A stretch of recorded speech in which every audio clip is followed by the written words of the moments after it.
Across the UK, on DAB+, on your smart speaker, on your smart TV, and on your side.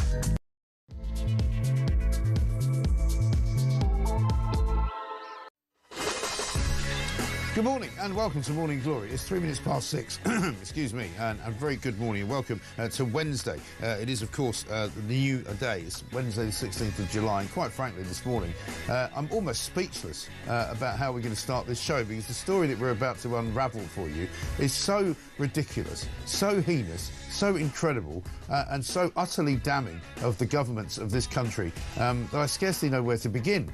Theo Usherwood's here with me. We're going to be talking through for the best part of this morning. There's lots of other stories, of course, as there always are. But this Afghan scandal, which you may have heard about if you've been in any way awake or alive over the course of the last 24 hours. It didn't break until after we finished our show yesterday, but it has broken now, and it's all over the front pages, and it has been all over the news for the best part of the last several hours. But if you are just waking up and you don't know what's happened, we are going to be absolutely shocking you with the news that there's been £7 billion spent on a cover-up by a government which started under the Tories and continued under Labour. Was revealed yesterday because of a data breach that happened some years ago. 19,000 foreign soldiers in Afghanistan were put at risk of being killed by the Taliban. Ministers spent millions of pounds secretly housing them in the UK, bringing them to this country in their thousands, with their wives, with their children, putting them into private accommodation, putting them into hotels, putting them into, in some cases, military bases, and deciding absolutely and utterly, without any second thought, to hide it from the British public, so that we were never supposed to know. They took out what's called a super injunction, which we'll explain over the course of the next 4 hours, in order to make sure that the intimate details of this story never saw the light of day. They now have come out, and quite frankly, it is a damning indictment of the way that our government, whichever colour it is, has been working for the past several years. We're going to be exploring all sorts of legal ramifications. We're going to be asking you whether, you kind of realise, we all did. We all walked around going, there seems to be a lot of Afghanistan people around. There seems to be an awful lot of migrants around. Turns out that whatever the migrant number is that we thought was coming into the country, it's now even bigger, because even more people have come into the country at the request of the government. And the government hasn't even asked them to seek asylum. It's basically granted them asylum status. It is the biggest cover-up, to me anyway, in my generation of covering stories in this country. It is the biggest cover-up by any government in the history of Great Britain. It's absolutely staggering, it's absolutely extraordinary. You will literally not believe your ears over the course of the next 4 hours. I'm Mike Graham, this is Morning Glory, let's do it.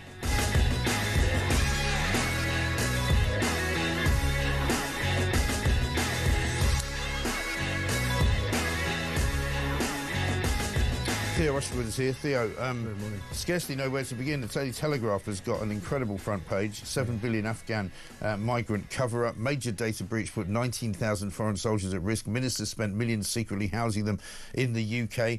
Taliban used leak as a kill list to hunt down collaborators. Front page of The Sun has got Afghan kill list, bungle, cover-up.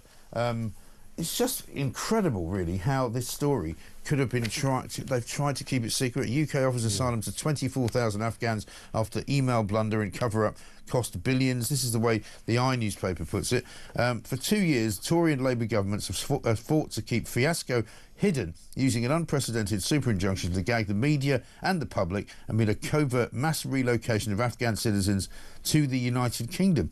And these Afghan schemes together will cost upwards of £7 billion. So it's worth just mentioning a super injunction. You cannot even mention a super injunction. You can't even. You're not even allowed to talk about. Yeah, this was something that was invented. This was something that was invented. I guess, I don't know, 20 years ago, to basically protect, celebrities largely. And the most famous one being Ryan Giggs. So that details of their private lives could not be written about by newspapers. And Ryan Giggs, of course, was outed, wasn't he, in Parliament? Because under parliamentary privilege, that was really the only way that the super injunction could be broken. Yes, and that was back in I was in the House of Commons when it was broken, and we all sort of sat there aghast, and it could be. But these super injunctions are used, as you say, going back years by celebrities in the main. They're not supposed to be used by government. Well, they've never been used by the government. They've never been used. This is the first time it's been used by a government, and it was used to cover up the most extraordinary, cover up the most extraordinary story about how they'd leaked a soldier had leaked this list of upwards of tens of thousands of names, 33,000 names or so, or entries, which put at risk the lives of the arguments. So we'll go back and tell the story from the beginning, because it goes back a few years, doesn't it? Yeah. And so, because we'll take people through it step by step, which I think is quite an important thing to do, because it's quite a complicated story. But first up, let's listen to John Healey, Secretary of State for Defence, who basically revealed all this to the public yesterday in Parliament. And the previous administration applied to the High Court for an injunction to prevent the data loss becoming public. The judge deemed the risk warranted going further, and on the 1st of September 2023 granted a super injunction which prevented the disclosure of the very existence of the injunction. Mr. Speaker, that super injunction has been in place for nearly 2 years. So basically, the super injunction was in place in 2023. Yes. The reason this all happened, right? Let's begin at the beginning, shall we? Is that basically a soldier who was working for the Ministry of Defence inadvertently sent an email which included the names of 18,000 Afghan soldiers and stroke interpreters, stroke I don't want to use the word collaborators, but people who were helping the British. For the Taliban, they would. From the Taliban's point of view, they were collaborators with the British. These were people who, obviously, who could be at risk because they'd helped the British Army while we were in Afghanistan. And the idea was that, this was a list of people that was being put together to see whether we could get them out of Afghanistan, effectively, right? This list then went public, effectively, so quite a few journalists got to see it, quite a few, including the Daily Mail and others. And basically, it got into the hands of an Afghan national who then threatened to put it on Facebook. Yeah, well, did put it on Facebook, didn't he? He put parts of it on Facebook. Put parts of it on Facebook and said, I've just received this email, which incredibly has got the list of names and phone numbers of the people who were helping the British in Afghanistan. So the government, by the sounds of it, this is Rishi Sunak's government, right? Which had Ben Wallace as Defence Secretary, which had Robert Jenrick as Immigration Minister, I believe. And Suella Braverman as Secretary of State for the Home Office. Yeah, and you also had Johnny Mercer, who's written in the Telegraph. Well, let's not get ahead of ourselves. I really want to walk you through this really slowly, okay? Sorry. And so they all panicked and decided the best course of action is to keep this completely secret, and we're going to get all of these people whose names are on this list out of Afghanistan and into Britain without telling anyone. Yes. That's effectively what happened. Yes, but the money that was actually earmarked in October last year by Rachel Reeves, the Chancellor, and it was up to. The bill's going to be set. Well, let's keep it on a timeline. So once that decision's made, right, what happens then? Once they've decided that there's 18,000, they then realise that all of these 18,000 people have got families, and so it suddenly the number balloons to about 100,000, right? Yes, potentially. Yeah. Right. So what does the government do then? So the government then starts flying them in, right? And we've got there's a picture here on the front page of the Daily Mail, which is a flight landing back in March last year, 2024. So this all starts in back end of 2023. Yeah. So March 24, planes are starting to land in places like RAF Brize Norton and Stansted 259 unmarked planes, picking people up from Afghanistan, flying them into Britain. With the proposal to make them asylum seekers and not asylum seekers, to grant them asylum. So then they would get. And suddenly they're living here. And they're living here. Yeah. That's the extraordinary thing. And they're living here, and this money is it's going to cost £7 billion, and we're looking at 25,000 have made it to this country now. There could be further claims, and there's now some of the families and some of the individuals involved are suing the British government for the negligence of having released them. Okay, carry on. Still, again, got to take you back. Keep jumping ahead. Right. So what happens when the Conservative government last year hands over? I mean, some of the allegations being made yesterday were that they wanted to keep this quiet clearly because they were coming up to an election. Yeah. You know. So you just mentioned Rachel Reeves' name there. At what point did the Labour government find out about it? So the Labour government come into office and they find out about it. Right. And at that point they can lift the super injunction. Yeah. They could say, actually, you know what, this is nothing to do with So us. this would have been July of last year. July, August of last year. We're Yeah. going to do that. And they decide not to. They decide to keep the super injunction in place.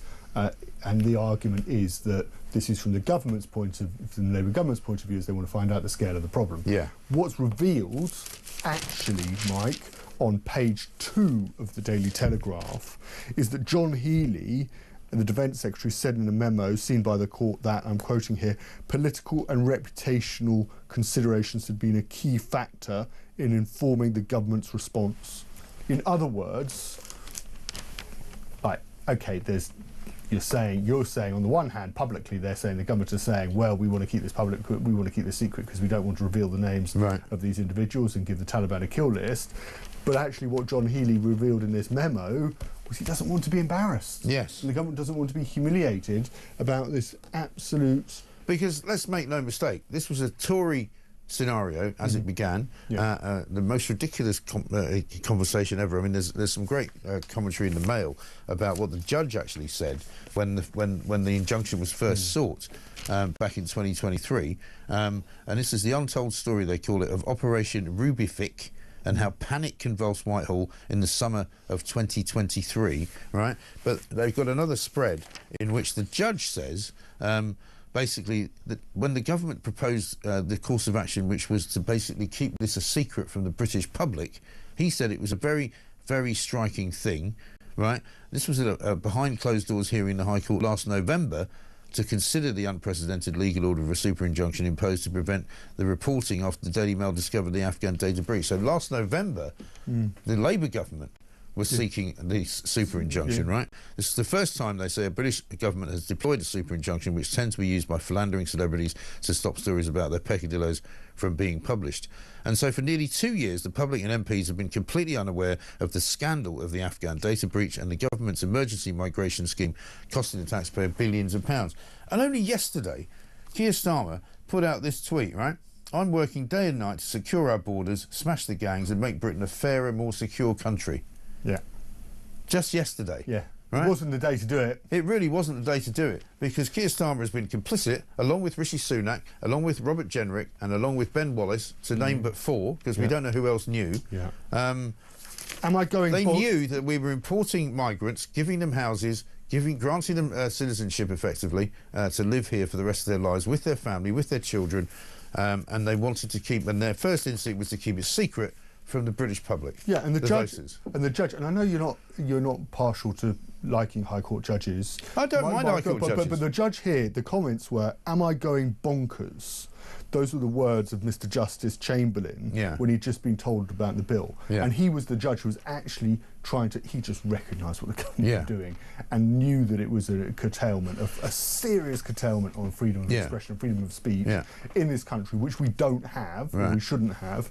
And therefore, and as one barrister put it, a way for ministers to deliberately mislead the public. And therefore the judge said that actually that this was an interference with freedom of expression and should not take place, and therefore had actually tried to lift the super injunction initially, been refused by the Court of Appeal, and now it's finally being lifted. And the super injunction basically was originally put in place for the first time, they say, to save 100,000 Afghan lives, because they were worried that this list would be circulated to the Taliban and people would die, right? So the allegation that the super injunction was taken out just to sort of spare everybody's blushes and to cover it all up is said by Ben Wallace to be a childish allegation. I think Ben Wallace has got it wrong here. Ben Wallace is claiming that, you know, they needed to save these lives because they wanted to make sure that this ridiculous data breach did not fall into the hands of the Taliban. The belief now is that it fell into the hands of the Taliban anyway, and actually this was no longer about actually saving Afghan lives. It was all about saving the skins of politicians, which is unforgivable. There's a really interesting line just at the bottom of a piece of commentary by Johnny Mercer. Yeah, he's written in the Telegraph. You mentioned the bit that I've I sort of picked out was, he describes the people who bravely fought alongside our soldiers, cheek by jowl. They carried stretchers of dead UK soldiers. They fought and battled bravely. But there are only about between, he said, 1,000 and 1,200 badged members of the Afghans who are actually involved in fighting alongside British forces. Yeah, right. And so, well, some of these people were cleaners, right?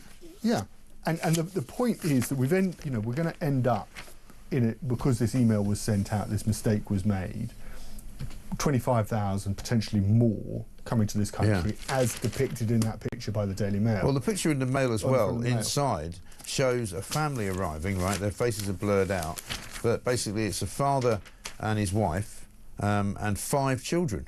Yeah. Because they have big families, right? Yeah. So if you take 18,000, you multiply it by 5, which I know is a very, inexact way of measuring it, you get a rather larger number than 100,000. Yeah, but he's you do, and where she's 6, because then there's the wife as well. He's got 5 children, so your family of 7. Yeah.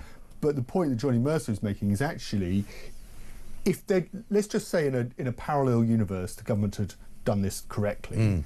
The list would never have come out, right, because they wouldn't have leaked the list. No. And they'd have recognised that there are 1,000, 1,200 or so, Afghan soldiers who actually were on the front line with British soldiers who are putting their lives at risk, who there would be a real risk of their identity and coming they would out. have been They'd brought be skinned alive by the Taliban. You'd bring them out and bring them to this country.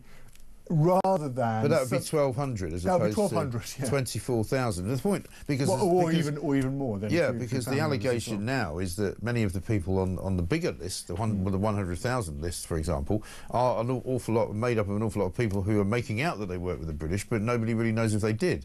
So they're coming here, and we don't know if they actually worked with the British. We don't know if they are who they say they are. And what we do know is that on a recent study with data from the Centre for Migration Control shows that Afghanistan men, in particular, are 10 times more likely to commit the most violent sexual offences in this country than people from Britain.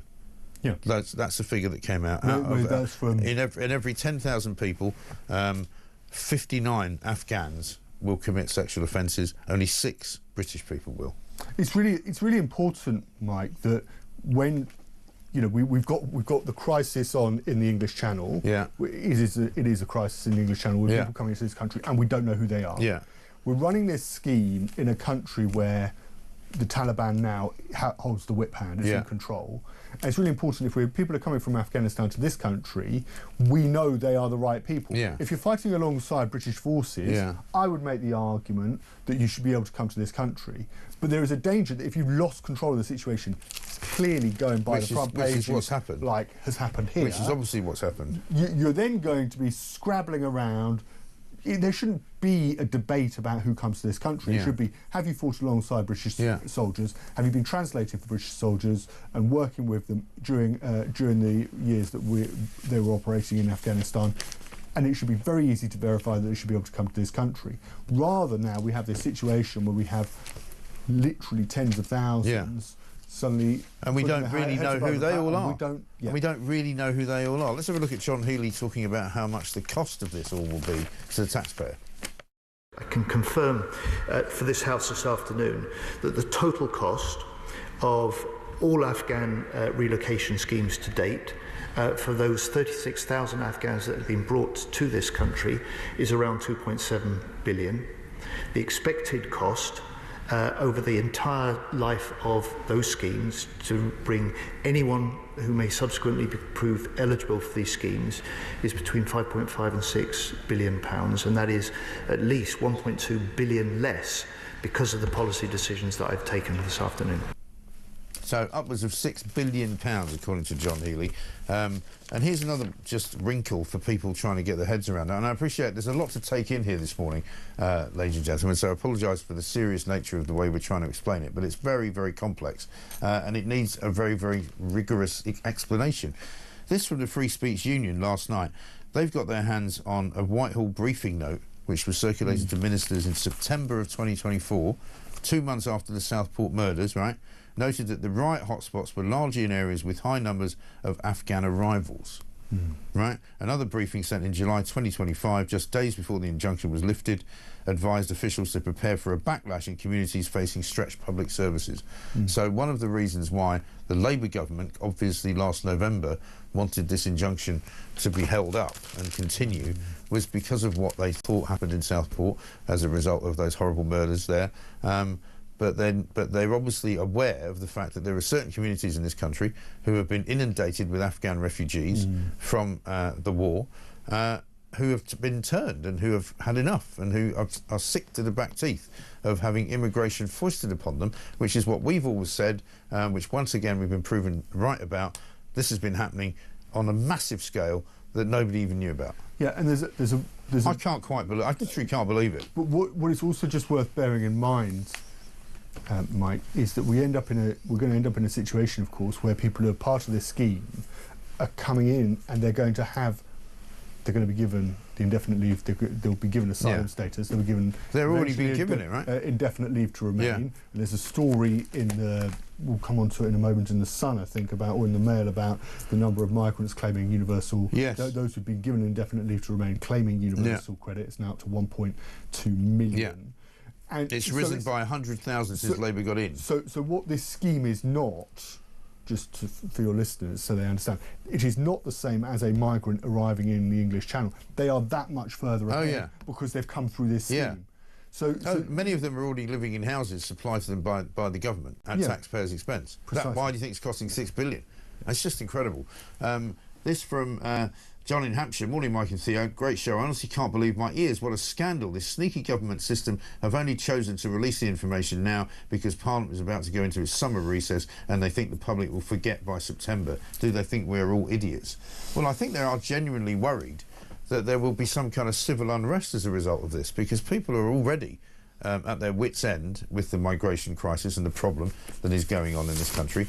And also, I think I'm right in saying, and I'll ask you to think about this during the break, I'm sure that over the course of the last couple of years, since the Afghan pullout by America first and then by us, there's been constant questions in Parliament from various MPs asking about whether or not we're going to let these people down, whether or not we're going to rescue them, whether or not there are people who have been fallen through the cracks. Because if you remember when they were doing the airlift out of Afghanistan at the time, you know, there were people who couldn't get on the planes. There were dogs on the plane. I remember there were animals. There were animals being airlifted out. There was arguments about whether the animals should come before the people. But there was a lot of conversation around the Afghan sort of, you know, shall we say, I don't want to call them collaborators, but I can't think of a better word. The people who were working with the British forces, basically. And there was a lot of conversation in Parliament about whether we were making sure that we were getting them all out. Yes. I seem to remember. Yes, and obviously at no point did anybody say, well, don't worry, we'll speak to you in private about what we're actually doing, right? Yeah. And I wonder... Well, they couldn't because of the super injunction that the government had got. Yes, but super injunctions previously in Parliament, like Ryan Giggs, had been revealed, OK? So... At that point, why if you can start telling tales about Ryan Giggs under super injunction, why can't you tell somebody this, which is far more important and with far more far-reaching and monetary repercussions on the British public? That's my question. And if Ben Wallace knew, and Robert Jenrick knew, and Rishi Sunak knew, who else knew? That's my other question, right? It's an incredible story, ladies and gentlemen, and we'll be talking about it all morning. There are other stories, of course there are. We'll get to those. 26 minutes past 6.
UK.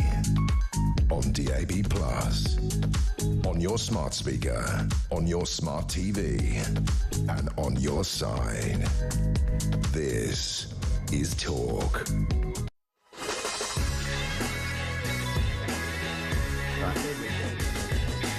We're back. Welcome back to Morning Glory. This, of course, is the home of common sense. It's 28 minutes past 6. We are bringing you this morning a shocking story, one which you will have heard yesterday if you're listening to Talk, but if you haven't, one which we will absolutely tell you every single bit about. Damon from Wigan says this: I'm British and I served in the army in the 1990s, says Damon, and if my personal details were leaked, would I be relocated somewhere else by the British government, and would they spend millions on me to keep me safe? I don't think so, because I'm British and I would be left to take my chances. But once again, the government will do everything they can to help all others except the British. Simple. People are starting to say things like this will kill off the Tory party once and for all. It might kill off the Labour Party once and for all as well. Nigel Farage, of course, has been very vociferous about this story overnight. But the front page of the Daily Mail today says, after a 2-year battle to lift government super injunction, the Mail reveals 18,500 Afghans were brought to Britain as part of a £7 billion scheme without the public knowing. But ministers still will not come clean on these secret Afghan airlifts. And we still don't really know all the details. Theo Osherwood's here with us. We still don't know all the details. And the number seems to vary. You know, some people say it's 24,000 that have come. Others say it's 36,000 that have come. You know, we just heard John Healey, I think, with the number at 36,000. So, you know, we don't still really know what the truth is. Around, this is what the government said yesterday, around 4,500 people made up of 900 principal applicants and approximately 3,600 family members have been brought to the UK or are in transit so far through the Afghanistan response route. A further estimated 600 and their relatives are expected to be relocated before the scheme closes, a total of 6,900 people. But that's on top of, presumably, the others who are already here.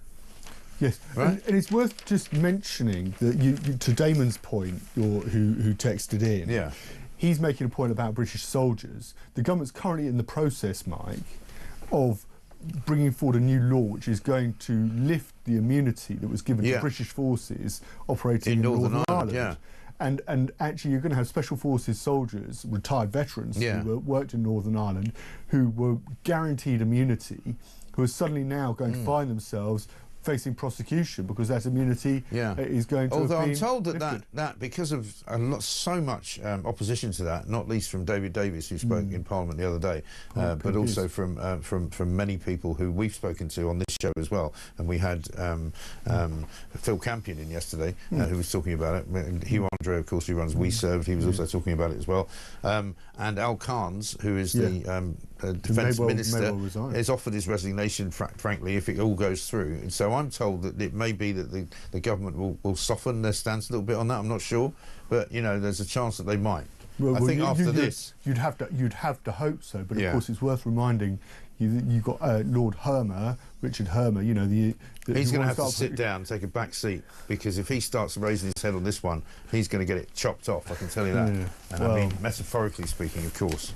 Let's get a voice note from Kitty. Good morning, Mike and Theo. Kitty from Kent here. So super injunctions need to be stopped, full stop, because they just allow rich and elites to cover up all sorts of weird and terrible behaviours. But more importantly than that, this sort of report and the ones that keep coming out daily from this government and the previous government make people like me who've worked for decades not want to work. Why should I work and pay for foreigners and criminals and the bone idle? I think Britain is going to boil over, and quite frankly, I look forward to the day it does. I know that's a terrible thing to say, but something has got to give. We cannot go on like this. I think she makes a very good point. People will not put up with this, and I think once the full absolute horror of what's happened sinks in, and the fact that the government deliberately and quite shockingly asked the judge to keep this secret from the British public, thinking that it would somehow never be found out and that they could get away with it, it's quite extraordinary to me. It goes to the root of free speech. It goes to the root of what we are as a democracy. We have to be able to know these things. The British public, however unpalatable the truth is, the British public have to be able to be told it. That's what this is. You can't use the tactics that we see in autocracies like in North Korea. Jerome Starkey writes a piece which is very, very welcome on that subject. You're quite right, because he says keeping secrets to save lives is justified. To spare blushes is disgraceful. It is how dictatorships work. And as you say, it's the kind of thing you expect out of China or Russia or North Korea, where let's just not tell the people, the stupid people, what do they need to know. But the judge was clear, and the evidence that was submitted to it in court was clear that this was there was politically expediency behind this decision, that they were trying to cover it up because it was embarrassing. Yeah. Imagine sending an email that's cost 7 billion quid. Yeah. That's a and quite a few. Yeah, well, now you're going to start swearing. And quite a few interesting pieces written as well about the individual that is believed to have sent that email, who is a soldier who was in the employ. I think I'm right in saying. Whereas I can't remember where I saw that this morning. One of the papers has got the breakdown of exactly who was responsible for it. I will find it shortly so I can give it to you.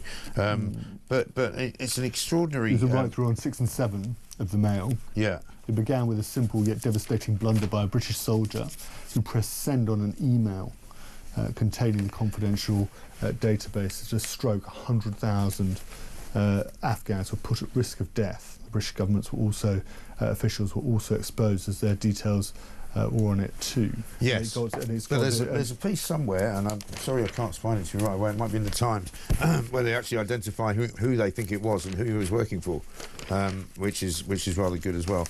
But apparently the individual is still in position in the Ministry of Defence, no longer working on Afghanistan supposedly, but still. Gwyn Jenkins, the soldier who accidentally leaked the data set, was under the command of Gwyn Jenkins, the Director of Special Forces at Regent's Park Barracks in London, who was apparently a military attaché to Downing Street as well. He was being touted as a national security advisor, wasn't he? Yeah. And number 10, and he was going to be recommended to take it. And obviously now we know exactly why Keir Starmer went for Jonathan Powell instead. Of Gwyn Jenkins. But again, Keir Starmer's got a lot of questions to answer here, hasn't he? Because he is complicit in allowing his super injunction to continue to run. He's the ultimate boss until now. He's the ultimate So he would boss. have known. Yeah, of course. When he took over as Prime Minister, he would have had a briefing that this existed, that while he was talking about, smashing the gangs and making our borders secure, he was aware that we were bringing in thousands upon thousands of Afghan refugees, migrants, who may or may not be deserving of being brought here, who may or may not be the right people, who could be the sort of people who are going to commit crimes, right? And while all the time pretending that he was keeping our borders secure. Absolutely incredible. Yeah. Incredible. It doesn't... Keir Starmer... This is a problem for Downing Street. It's a massive problem for Downing Street. It's a massive problem. Because ultimately the buck stops with Keir Starmer. Yeah. And he can argue, he's decided to... he promised on the steps of Downing Street, and this is going back to when he won the election just over a year ago now, that this was going to be a government of accountability, and it was going to be a government of public service. A government of service, right? What we didn't know was a government of service to bring people in from Afghanistan, secretly, putting them in houses, secretly, putting them in hotels, secretly, bringing their entire families secretly to this country and not admitting to it. Surely what he should have done, was because it's now being said that by the time last November came along and the super injunction was continuing, basically the Taliban already had the list. Loads of people had the list. And so the list was irrelevant and the list was no longer a danger. And in fact, I was listening to somebody commenting on it late last night. The list was no longer a danger, and there was no belief necessarily that the Taliban was going to go after any of these people, because had they wanted to, they would have already done it. Yeah. And therefore it became about trying to, from the government, from the Ministry of Defence point of view, it became about trying to cover it up because it was embarrassing. Yeah. And we can't have that. If that's a really dangerous slope to go down. Yeah. If you're suddenly, you could make a legitimate argument, but as you say, Mike, this was squared away some time ago. Yeah. And now we're ending up, but they're continuing to try and impose this super injunction. And what you'd want to hear is actually not that the judge has lifted the super injunction, but actually the government should be coming forward and saying, we don't need the super injunction. Yeah, the government should have been asking for it. They should have been asking for it. They should have been asking for it to be lifted. But they should have been telling us about it. They shouldn't be trying to block any attempts for it to be lifted, especially in the latter stages. In the immediate aftermath, where they're trying to sort it out and maybe spare, if they can genuinely identify those who are who need to be brought to safety, fine. But we can't have a situation where you're bringing tens of thousands of people to this country, many of whom you don't necessarily know who they are, just because they've appeared on a list. Remember, this was the list that was sent out, which they wanted to verify. Right. And now, this wasn't a final list. This wasn't a final list. This wasn't what this soldier was trying to do. And the reason this list was being circulated was this soldier was trying to verify the applications of those on the list to come to this country. Right. So you would think, Mike, that there are people on that list who don't deserve. No, of course, because there were people whose names were on that list who had applied to come to Britain, who had no business coming to Britain because they hadn't done anything. In fact, for all we know, some of them might be members of the Taliban. Quite simply. Let's get a voice note from Pete. Pete from Lincolnshire, great show. It's going to be quite interesting to see now how many of the boat migrants coming across are all of a sudden going to start claiming they were working with British forces out in Afghanistan. Sounds like the human rights lawyers have got another excuse to, or should I say even judges have now got another excuse to consider when they try and go for appeals. It looks like the floodgates are truly open now. So great show. Cheers. The floodgates really are open, and of course it's Wednesday, so Prime Minister's questions today. Last one of the term. Last one of the term. Who knew what and when did they know it? And that's what I'm going to be interested in finding out. But of course, Kemi Badenoch can't answer those questions because she's a Conservative leader. And she was in the same cabinet. So she would have known? She may not have. Business but this is what we don't know. We don't know. Business Secretary is quite far removed, so you would think that she would not necessarily have known. But it's embarrassing for. It's perfect for Nigel Farage, and I'm sure Reform will have asked for a question at PMQs today. Well, we got Richard Tice on at 7 o'clock, so we'll find out. So it's perfect because they can genuinely say they wouldn't have known. They wouldn't be in the loop on it. They may know this, but they certainly aren't part of any government cover-up. Right? So it goes to politically you've got the two. You've got Keir Starmer on one side and Kemi Badenoch on the other, and they're part of the same. They were part of the same teams at different points that were trying to prevent this all coming into the public domain. Well, Starmer will have known since last July, right? Minimum. Presumably, Kemi Badenoch will have been told since she became leader of the opposition, even if she wasn't told before. So they both should have been in receipt of this information, certainly before we were. Yes, but Keir Starmer, as the Prime Minister, would have the ability to, go to John Healey and say, actually, I think the Ministry of Defence needs to lift this. Right. We'll drop our application for the super injunction. Kemi Badenoch. In fairness to Kemi Badenoch, as Business Secretary, she wouldn't be in a position to go and say, to be involved in to stray. No, she wouldn't. But what I'm saying is that when she became leader of the opposition, she would have been told. Probably, you're right. Probably would have been told terms, at that point, right? 6:41. Good morning, Mike and Theo. Says Sharon in Staffordshire. I'm effing livid when I heard this on the news last night. What a disgrace! How can anyone make this kind of mistake? I don't believe this was a mistake. And who has to pick up the pieces? We, the taxpayer. I don't normally swear, but this is the only way I can let out my frustration. I can tell you, absolutely right. I mean, I must admit, that was one of my thoughts, was that, is this an actual mistake? Was it a deliberate mistake? It sounds like it was an actual mistake. But the other question is, and I'm led to believe they don't have any others, but, even if they don't have other super injunctions, this government or the last government, what else are they telling us? And what else are they not telling us? What else are they keeping from us? And I think, again, that plays right into the hands of Reform and Nigel Farage, because basically the Labour government now and the Tory government before it have acted in a disgraceful manner, trying to keep secrets from the people of this country who pay for what they do, trying to make us pay for billions and billions of pounds worth of money spent on these Afghan migrants who have been brought to this country, who are now living here, and who are now walking around the streets of this country doing God knows what. And whatever they're doing is being subsidised by you and I. It's absolutely incredible. 6:42, back after this.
the UK. On DAB+, on your smart speaker, on your smart TV, and on your side. This is Talk.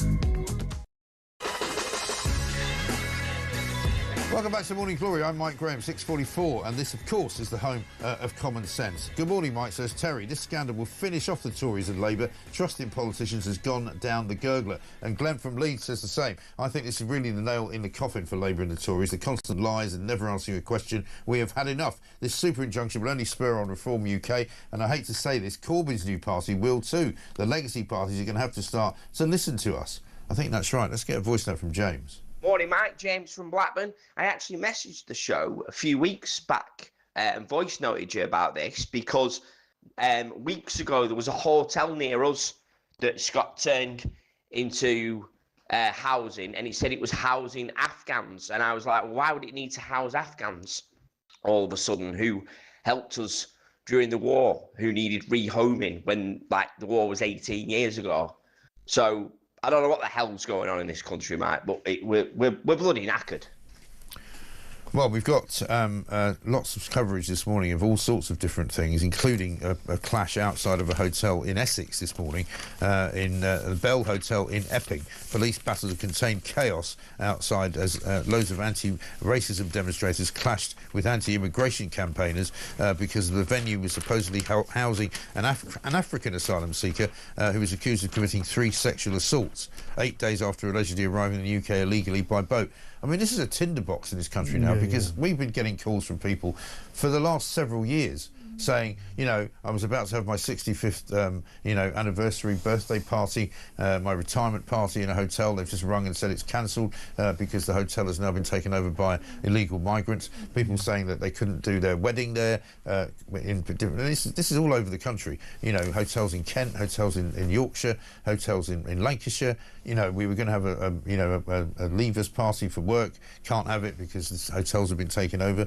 And of course, the other big story, which came out earlier yesterday, which would have probably been the main story of our day today, had it not been for this other cover-up, the government losing control of the welfare system, 1.2 million people now on benefits, foreign nationals, just simply coming here to claim benefits. It used to be that lefties in particular would say, oh, but it's illegal for foreign immigrants to claim benefits unless they've already been given settled status here. Well, many of these people are claiming them, claiming universal credit, and up 100,000 since Labour came to power. So when Labour came in, it was around about sort of, I don't know, 900,000 or something like that. It was it's up to 1.2 million, up 100,000, Mike.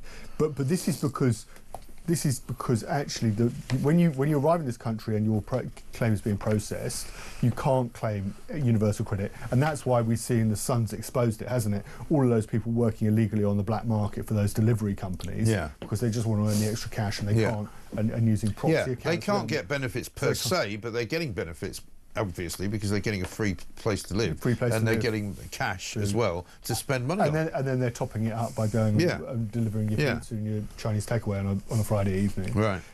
This is happening because the Home Secretary Yvette Cooper has asked that actually these claims are processed more quickly, and so individuals, yes, there'll be individuals who have their claims turned down, but a high number, and we don't know the data, right, are actually being given either limited leave to remain in this country or indefinite leave to remain in this country, which is, of course, ultimately the pathway to which means a British passport. Getting a British passport. We also know that there's 100,000 people who have applied for asylum who have been turned down, but who are still here because they've got an appeal process going through, which gives them another year to hang around, and they're still being put up in hotels while that process goes through. But the what's concerning about this is that individuals who are coming off asylum status and staying in hotels are then becoming a drain on the benefit system as well, right? Because then they're going on to claim universal credit. Absolutely incredible. Got a voice note from Nick on the cover-up.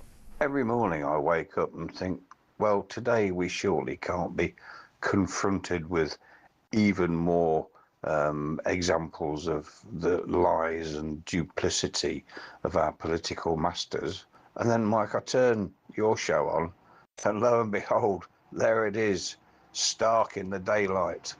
today's revelations are appalling. I'm as speechless as you and Theo are. And I think what it does, it speeds up the arrival of Nigel Farage as our Prime Minister. I think it does. You know, I talked about, you know, a cataclysmic problem causing the end of Keir Starmer's reign as Prime Minister. This could be it. Yeah. Because, you know, if he knew, for example, about this when he was in opposition, would he have, as part of the Privy Council rules? Probably. Well, he could have done, right? There's a possibility he could know. As leader of the opposition, because if Kemi Badenoch knows as leader of the opposition, then surely he must have known. It remains. I don't know the answer to that question, basically. Well, let's see. Because, you know, famously, Keir Starmer doesn't answer questions, right? Kemi Badenoch may not ask him that question, but I want to ask him it, and we're going to put it into downstream. He is going to be asked. I think it's a fair question to ask the Prime Minister of this country, when did you know about this Afghan refugee migrant cover-up, which has been now going on for 2 years minimum, right? And when were you told about it? And if you were told about it before you were Prime Minister, we understand that you couldn't have talked about it because of the super injunction. However, how is it possible that Rachel Reeves was able to talk about saving $1 billion here and $1 billion there, knowing that this was the cost, the $7 billion that's now being spent on these people? How is that not part of the black hole conversation? Yeah, it's a very good point, because of course taxes went up by £40 billion. National insurance went up. National insurance went up by £25 billion for employers. Yeah. And we're told, what are we paying for in this country? And it turns out what the hell is going on? This is all going to have been part of the mix as to why taxes needed to go up. And I can't think of a reason why the government could ever justify putting taxes up on people and not actually being honest with them about the reason they've had to put taxes up on people, because there's £7 billion that needs to be found in order to pay for a blunder, an email that was sent erroneously. And if this doesn't tell people about what the problem is in interfering in foreign lands, right, where things didn't go well, where really there was no point and people lost their lives. I mean, look at the tragedy of the people who lost their lives, the people from the armed forces who went out there. A personal friend of mine who was a journalist was blown up, worked for the Sunday Mirror by IED in an army Land Rover. His photographer lost his leg. I sat in the front room of a young man, the parents of a young man who was shot dead in Afghanistan. Yeah. When he came under fire from the Taliban. And it's you know 600 or so British lives were lost. And apologies if I've got that wrong, but I think that's right. Yeah. That's off the top. That's correct. Somewhere in that region, British lives were lost in Afghanistan. And as you say, for what? Because the government at the time just went, oh well, there'll be an easy transition. Within hours, the Taliban had taken power to power. Right, incredible. This from Hugh in Battersea. Yet again, Mike, why did our politicians just not tell the truth? Yes, we're going to increase taxes, and yes, we're going to save those who supported our soldiers in Afghanistan. Just as Phil Campion said yesterday, there's no trust in what our politicians tell us. And this is going to feed into that feeling that the public has been betrayed, not just by this government, but by the previous government and by previous governments before that. And we don't live in that kind of age anymore. You can't pull the wool over people's eyes because it always comes out. And Nigel Farage has an interesting piece of commentary in the Mail, page 21. Yeah. Britain can no longer be treated like a charity for the rest of the world. For years, the broadcast media pushed the narrative that mass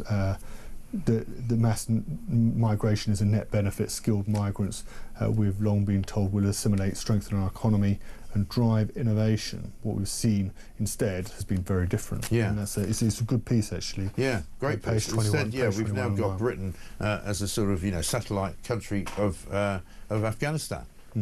It's more like the Hindu Kush here than it is than anything else. Absolutely ridiculous. 6:53.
And it's, again, actually, sooner or later, a bit like we were saying with the political stuff, if you just keep on doing this, eventually it doesn't work. Sooner or later, we will get to a point where actually just throwing an anonymous allegation at somebody that they said something a bit mean or a bit fruity once upon a time, that won't work anymore, because people will go, well, as you just said, we're going to lose half our staff at this rate. It's a real shame. It'll there, go full circle. I'll probably be dead, but it will definitely go full circle.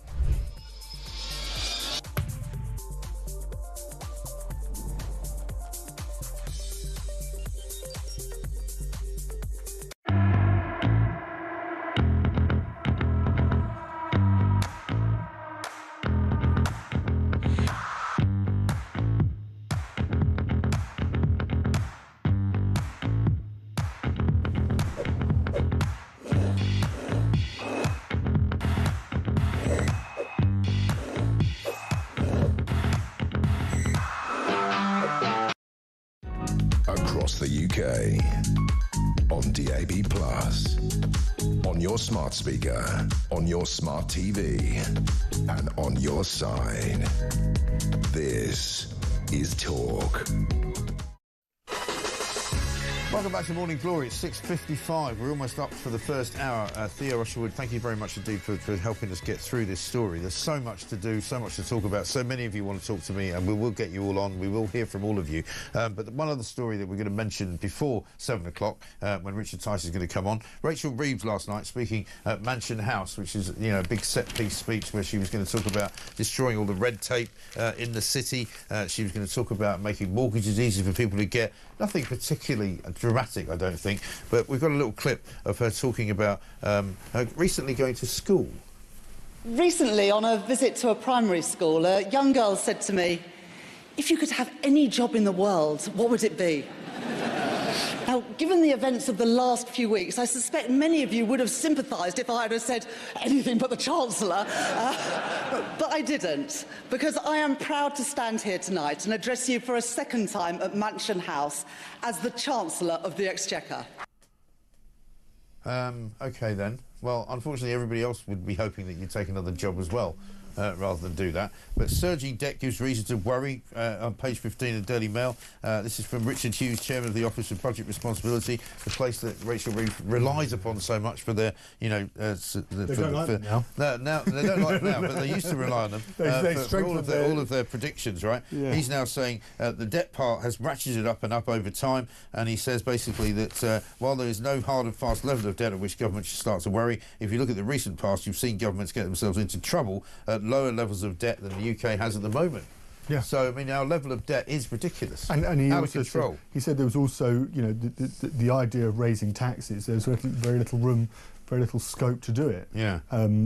Because, of course, we find ourselves in, you know, there's only so much that can be, you know, the taxpayer can be called upon. But then, of course, she doesn't want to break her fiscal rules. And if she breaks her fiscal rules, then the bond markets are suddenly going to, you know, could put up the cost of gilts, and that would of course, you know, the cost of debt, the government debt could soar.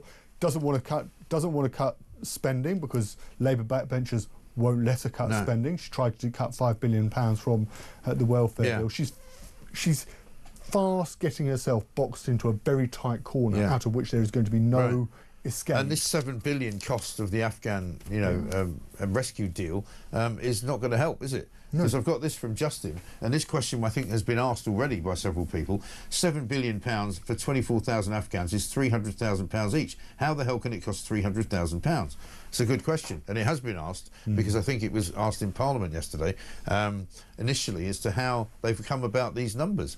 But of course, 300,000 is to presumably pay for their flight. Or the number goes up. Yeah. Or the number of migrants from, or the number of people from Afghanistan seeking asylum. There's several numbers going on here. That we believe that the total number could be as high as 45,000, but it's certainly 36,000, and it's not just 24,000. But I did hear Healy saying yesterday it's around about 300,000 each, I think. Because you've got to rehouse them. You know, many of these people have come with families of 5 or 6. You know, you've got to put them up. I mean, if you put somebody in a house which costs, I don't know, £1,200 a month to rent, you know, you're already talking, you know, 12, 14, £15,000 a year for that alone. So presumably you amortise that over 10 years. I mean, you know, how long are we supposed to be giving them free stuff? It's ridiculous. Anyway, listen, Theo, thank you very much indeed for helping us get through all that. We will be continuing to bring you breaking news on it. We have asked Ben Wallace to come on the show. So far, we haven't heard whether he's going to. We will be talking to Mel Stride later on from the Tory government, former Tory government. We'll try and find out what he knew and who else knew about this. But whether Keir Starmer knew about it before he was Prime Minister, he certainly knew about it when he came into power. And he's got an awful lot of questions to answer. Coming up after the news, we're going to be speaking to Richard Tice, Deputy Leader of Reform UK. This is Morning Glory. We'll be back after the news.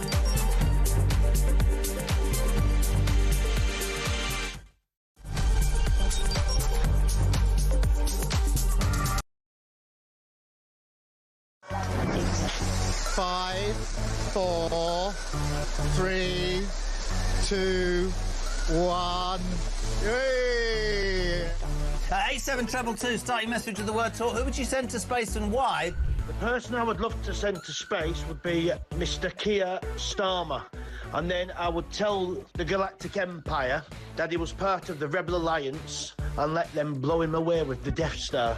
No Brits was involved, no fingers could be pointed. You carry on taking the medication, George. Yes, I'd send all the Labour government to space with a one-way ticket and throw in the SNP for being useless. They're all a bunch of... Oh, all right, fair enough. One person, quite frankly, I think needs to go to space in a one-way journey is Jeremy Kyle. If he goes on about his age one more time, how he's 60 this year, he was 59 last year, repetitively over the course of the weeks and months, we have to hear him, I'm 60 this year, I'm 60 this year. Richard Tice, did you put that cheeky bugger up to that? I'm hoping he's going to send me the invoice because that was absolutely brilliant. Which MP would you send to space? Oh, no, I'll get in terrible trouble if I answer that. But it's fair to say there's quite a long list. The sad thing is about sending people into space on a one-way ticket is I don't think that we've built a spaceship big enough to take the lunatics off this planet. I mean, from the net zero loonies to the transgender loonies to the racists to the terrorists, there is just so many to the wokerati. We need some big spaceships. Big spaceships. Good evening. I never know how you're going to start this conversation, Jeremy. Katy Perry went to space today, OK? Who would you send... I'd love her to say what I wanted to, but I'd never disrespect her. Who would you send to space who could never come back? Well, I'd be happy to send Ed Milliband to space, I think. Oh, that is an outrageous question to I'm not even going to answer that question. Sam Matterface, do you get the job, yeah? Come on. No, Sam Matterface, I tell you what... There's no. I think David Lammy would be the person I'd want to send up in space and never come back again. Yeah, the problem is how much would the bill be for him to munch through whatever food on the way there? Hey, it worked.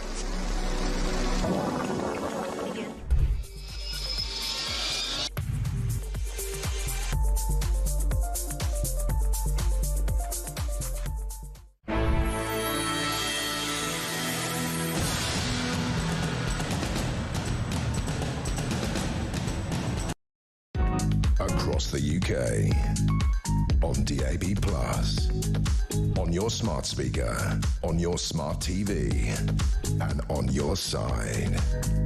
This is Talk.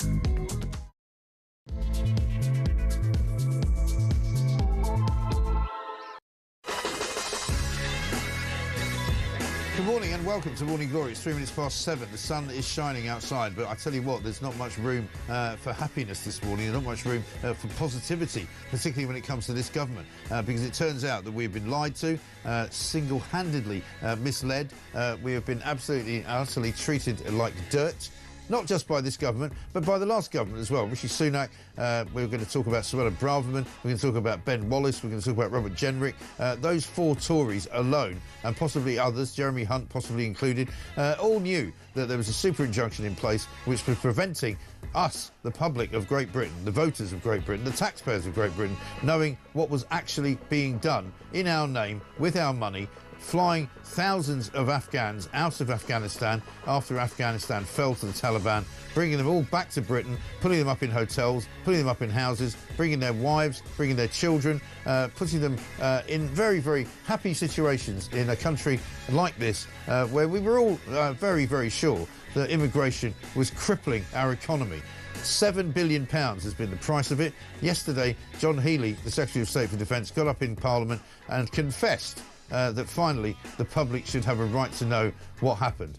It is called Afghanistan in The Sun today, and quite frankly, it is the most horrendous cover-up that I can remember in my lifetime of covering politics and of covering whatever any government has done. Keir Starmer certainly knew about it from last July. He may have known about it before that. The big question is who else knew and why were we kept out of the knowledge of knowing what was actually really going on? Let's get a voice note from Rock. This latest news regarding the Afghans and the super injunction and stuff, it's tipped me personally over the edge now. Enough is absolutely enough. We need a general election. We need this bunch of clowns out. We can't wait another 4 years. No way. This country, if it's not ruined already, it will certainly be ruined by 2029. One of the reasons, apparently, that they wanted to keep the super injunction, which would have meant that we still would never have known if it had not been lifted yesterday, was that people were concerned in government that there might be civil unrest. Oh, really? What, you think people might be a bit angry about it? What, you think people who have been saying for years and years and years that their home cities and towns have been taken over by foreign migrants, people coming here that they didn't know, who don't share our values, people who we know, for example, as Afghan citizens, are more likely to commit sex crimes against women in this country by a factor of 10. There are something like 59 sex crimes committed per 10,000 Afghans compared to 6 by UK citizens in this country. Absolutely incredible. By the way, just in case you're wondering how the economy's going, breaking news this morning, inflation has risen to 3.6% in June. That's up from 3.4% in May. Goodness gracious me. What on earth is going wrong in this country? And why can't we have an election to sort it all out? Coming up, Richard Tice. I'm Mike Graham. This is Morning Glory. Let's get it on. I've been saying for ages, right, something's going to come, something's going to hit us, something is going to emerge that will cause this government to have to call a general election. I think we have now reached that moment. I don't think there is any doubt. On the front page of the Daily Mail this morning, they were injuncted from talking about this story. They are worthy of praise this morning for being one of the news organisations that absolutely kept kicking the door down of this government to try and make sure that the public got to find out what was really going on. After a 2-year battle to lift a government super injunction, and that includes a battle against the Tories, by the way, the Mail can reveal that 18,500 Afghans were brought to Britain as part of a £7 billion pound scheme without the public knowing. But ministers still won't come clean on the secret Afghan airlifts, which is still going on. There's 36,000 people destined to come overall. They are being put up in hotels. They are being given accommodation outside of hotels as well. They are being allowed to bring their wives, their children.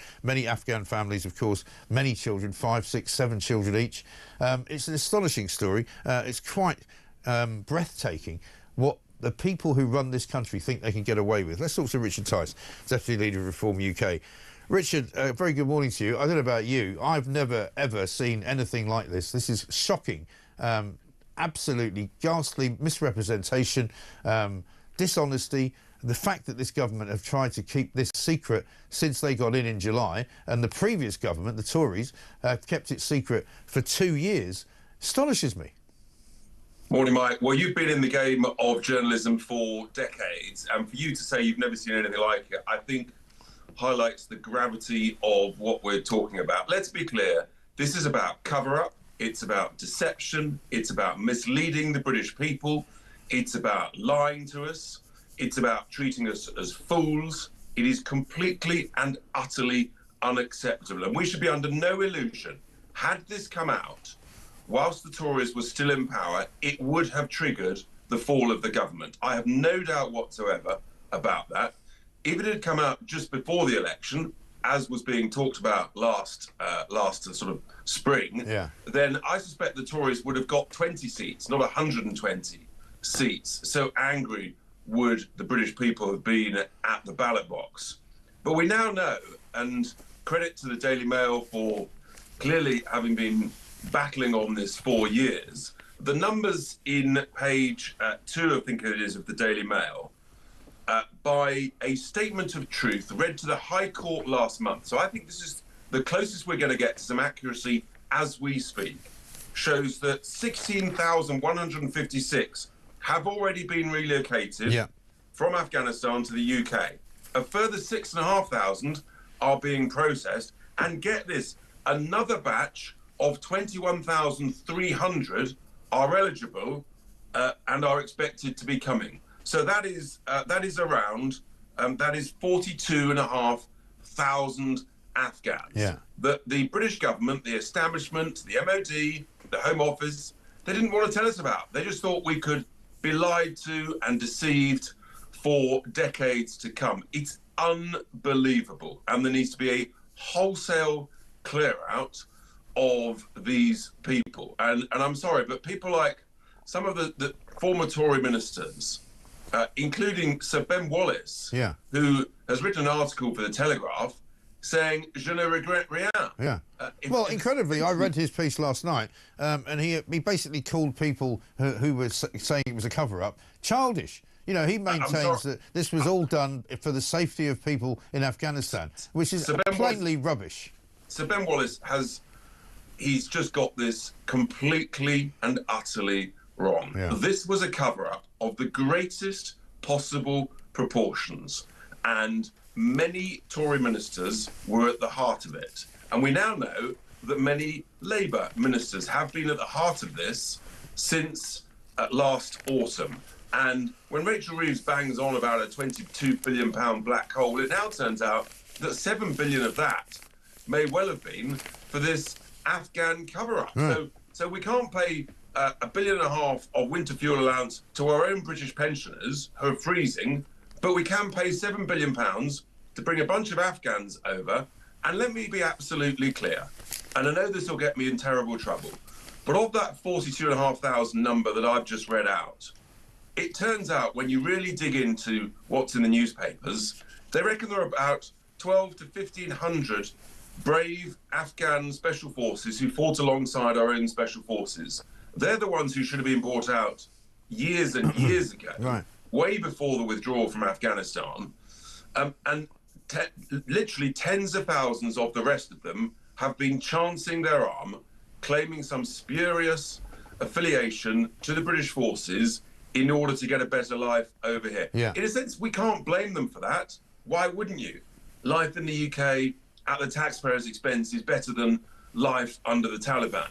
But it's our own civil servants' utter stupidity that they have fallen for this complete and utter nonsense. And to make matters worse under this catastrophe, it turns out that the Taliban have had this list all along. Exactly right, and there's no question, I think, in any sensible person's mind that the withholding of the list in order to safeguard people's lives was pointless because, as you say, the list had been widely circulated. But what the result of that is that, and I've again referring to a document that's in the Daily Mail, the current policy response to the data leak incident will mean relocating 25,000 Afghans who had previously been found ineligible for the ARAP scheme, which is the scheme that was going to bring them here, but who we now assess to be at the highest risk of targeting by the Taliban should they have access to the database, because they were mistakenly on a list which was not a final list. You know, so it's a bit like sort of saying, you know, these are the people who want tickets to Oasis, and there's 400,000 of them,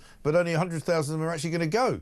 You know, the other 300,000 aren't actually in the game. And even the judge in the case said, am I going bonkers, when he heard that the government wanted this super injunction? And let's be very clear, the barrister for the government claimed justification for the super injunction on the basis of political and reputational considerations. In other words, this whole scheme and this cover-up and this deception was being extended and cooked up to protect some ministers' backsides. Yeah. That's what it is, and I think we know who all those ministers' backsides is. I think we're not yet quite resolved as to what the answer is. Obviously, we'd all love a general election, but sadly, I don't think that's going to happen. But there needs to be a serious inquiry, whether it's by a select committee or something else, a public inquiry where ministers individually, I think, will have to be brought to the bench and to give their full account of what they knew when, who was informing them of what, why, what information they had, because this goes to the very heart of the incompetence of the civil service, the MOD, the Foreign Office, the Home Office, the whole wretched lot of them, a plague on all of their houses. It's hard to express how furious the British people are. Yeah, absolutely. I mean, I'm getting it this morning from so many people from every angle, you know, absolutely sick to the back teeth. This is their saying the final straw. And I disagree with you. I think this goes all the way to a general election. I think this will bring an election onto this country because Keir Starmer, at the very least, knew about this when he became Prime Minister. He may have even known about it when he was Leader of the Opposition under the Privy Council rules. He may have been informed about it. What we need to know, Richard, is who else knew in the Tory government. I mean, it certainly will finish off the Tories as far as I'm concerned, but we certainly know that Robert Jenrick, who was Immigration Minister, I believe, Home Secretary Suella Braverman, Prime Minister Rishi Sunak, Ben Wallace, Defence Secretary, they would have all known, right? And I just think, and even Johnny Mercer's writing in the Telegraph today, saying now the British public can see for the first time the true scale of the ineptitude of the British state. I mean, it's embarrassing. I've got a note from Colin here saying President Trump should cancel his state visit here, telling Starmageddon that he needs to get his country in order. That's how bad it is. It is very bad, and as I say, we've just got to take some time to work out exactly what the answer should be, but we need to understand the truth from all of these ministers, who covered up what, when, why. And it's the British people who are now literally suffering, frankly, because we've got tens of thousands of Afghans living amongst us, and I regret to say, but it is just a question of fact, they have grown up in a culture and an environment where they have completely different values, completely different culture, completely different treatment of women, misogynistic values prevail, and that's not who we are. And you suddenly wonder why all of a sudden Afghanistan nationals appear at the top of sex offender lists here in the UK. Well, it's maybe not a coincidence, and I just think the British people will be raging furious about the truth about this. What else is being covered up, by the way? Well, I asked that question last night. What, you know, I assume there aren't any other super injunctions, but we don't know that. But we also don't know what else we've not been told. Here's another one for you. I don't know if you saw this. The Free Speech Union, Toby Young's organisation, last night put out this. For 2 years, a government super injunction prevented the public and even Parliament from knowing that the Ministry of Defence had accidentally disclosed the personal data of nearly 25,000 Afghans linked to UK forces. But this is the interesting bit. A Whitehall briefing note circulated to ministers in September 2024, basically 2 months after the Southport murders, noted that the riot hotspots were largely in areas with high numbers of Afghan arrivals. And another briefing sent out in July 2025, just days before the injunction was lifted, advised officials to prepare for a backlash in communities facing stretched public services. So those same communities, once again, put under pressure by the lying of previous governments and the current government. And you don't find hundreds of Afghans in Islington or the smart areas where some of the government ministers live. No, they're all in the more deprived, lower income communities up and down the country, and it is not surprising that people are so angry. And we don't want any violence, we don't want rioting, we want peaceful, lawful protest. But the best protest of all is actually to find a way, in a sense, to trigger a general election. But yes, I think it's going to be quite a interesting Prime Minister's questions today, because of course both the government and the opposition are up to their neck in it, absolutely up to their neck in it. And I suspect that many Tory MPs, not just the ministers, but many of them knew about it, because there was a revolving door of these ministers as well. And it all just beggars belief. It really does. Well, here's an interesting tweet from Robert Jenrick, which was put out yesterday at around 9 o'clock in the morning, right? So before this story broke. Immigration judges decide who can and cannot stay in our country. It is a hugely important job that deserves more attention. Right now, the British public are highly sceptical. They are always applying the law correctly. They are right to be concerned. Knowing what we now know, that Robert Jenrick presumably knew about this Afghan airlift business, that all looks a bit ridiculous, doesn't it? Well, he may well have known when he wrote that tweet that this was about to break. So it may be that's the reason that he worded it as he did. Look, this is truly mind-boggling, and there has to be a full and open detailed inquiry, people have to be brought to account on it. I mean, how many bloody inquiries can we have, Richard? Let's just have an election. That is also true. You know, everything's falling apart. We need an election, surely to God. We have to be told who knew what when. Yeah. And that's the position. Have you guys got a question today at PMQs? We will be bobbing to try and get picked, but whether or not we actually get picked, I don't know. We'll do our best. Right. And I know you don't want to tell me what the question would be, but I mean, clearly, I think the question should be, we need to know a full list, since they love lists so much at the MOD and at the government. What we want is a list of all the people that knew about this and who didn't say anything. Yes, I think we'll work out the question that we would ask if called. What you obviously want to do is to try and get to a specific answer to reduce the opportunity for the Prime Minister to do what he specialises in, which is not answering the questions and just waffling around it. Yeah, absolutely. Extraordinary, quite extraordinary stuff. I mean, given what we already know, there's so much more, I think, that's going to come out. Richard Tice, thank you very much indeed, Deputy Leader of Reform UK. Let's get a voice note from Lisa. Morning, Mike. It's Lisa from Canterbury. I'm absolutely disgusted with our government, with all these secrets and hiding things, and I have absolutely no doubt there's loads more going on. I mean, so many unanswered questions that the Channel boat, the crisis there. I mean, what company are supplying the coaches? You know, there's so many things that are just not out in the open, and I have a huge fear for all our women and our girls in this country. Absolutely finished. The place as a whole. Thank you. Bye. It's not getting any better, is it? But the absolute gall of a government to do what they did and try to keep it a secret and to deliberately order a judge to put a lid on it so that the public wouldn't find out. It's incredible. Let's talk to Nick, who's in London. Hi, Nick.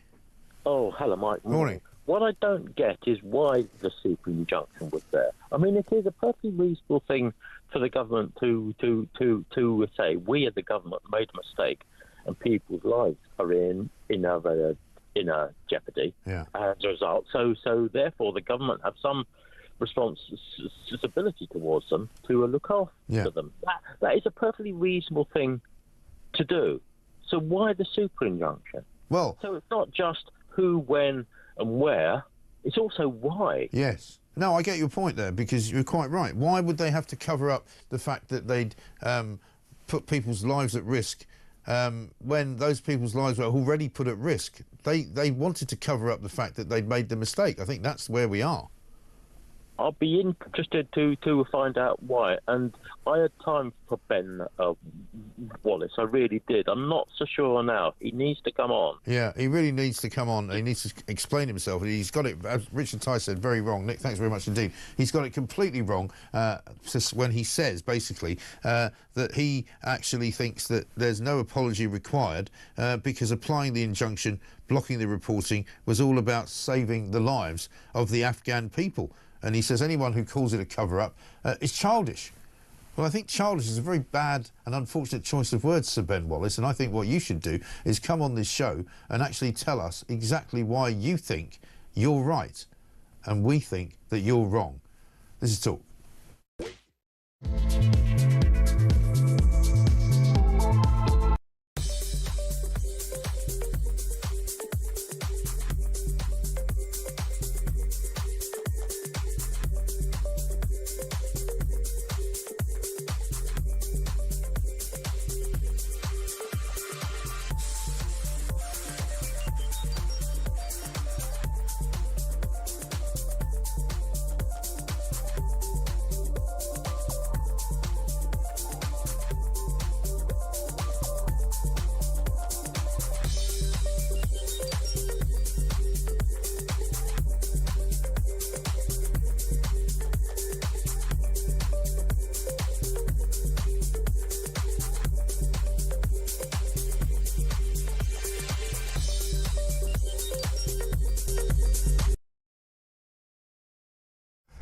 Well, it's not merely that there's not much equivalence, it's also that there wasn't an investigation into Toronto Road. And if I were him, I'd be talking to my lawyers very quickly indeed, because he has been hung out to dry for for basically no reason whatsoever. Someone said he said something nasty at a party. I don't know if there's corroborating evidence. It wasn't even him that they were looking into. It's in my opinion, mismanagement again by the BBC.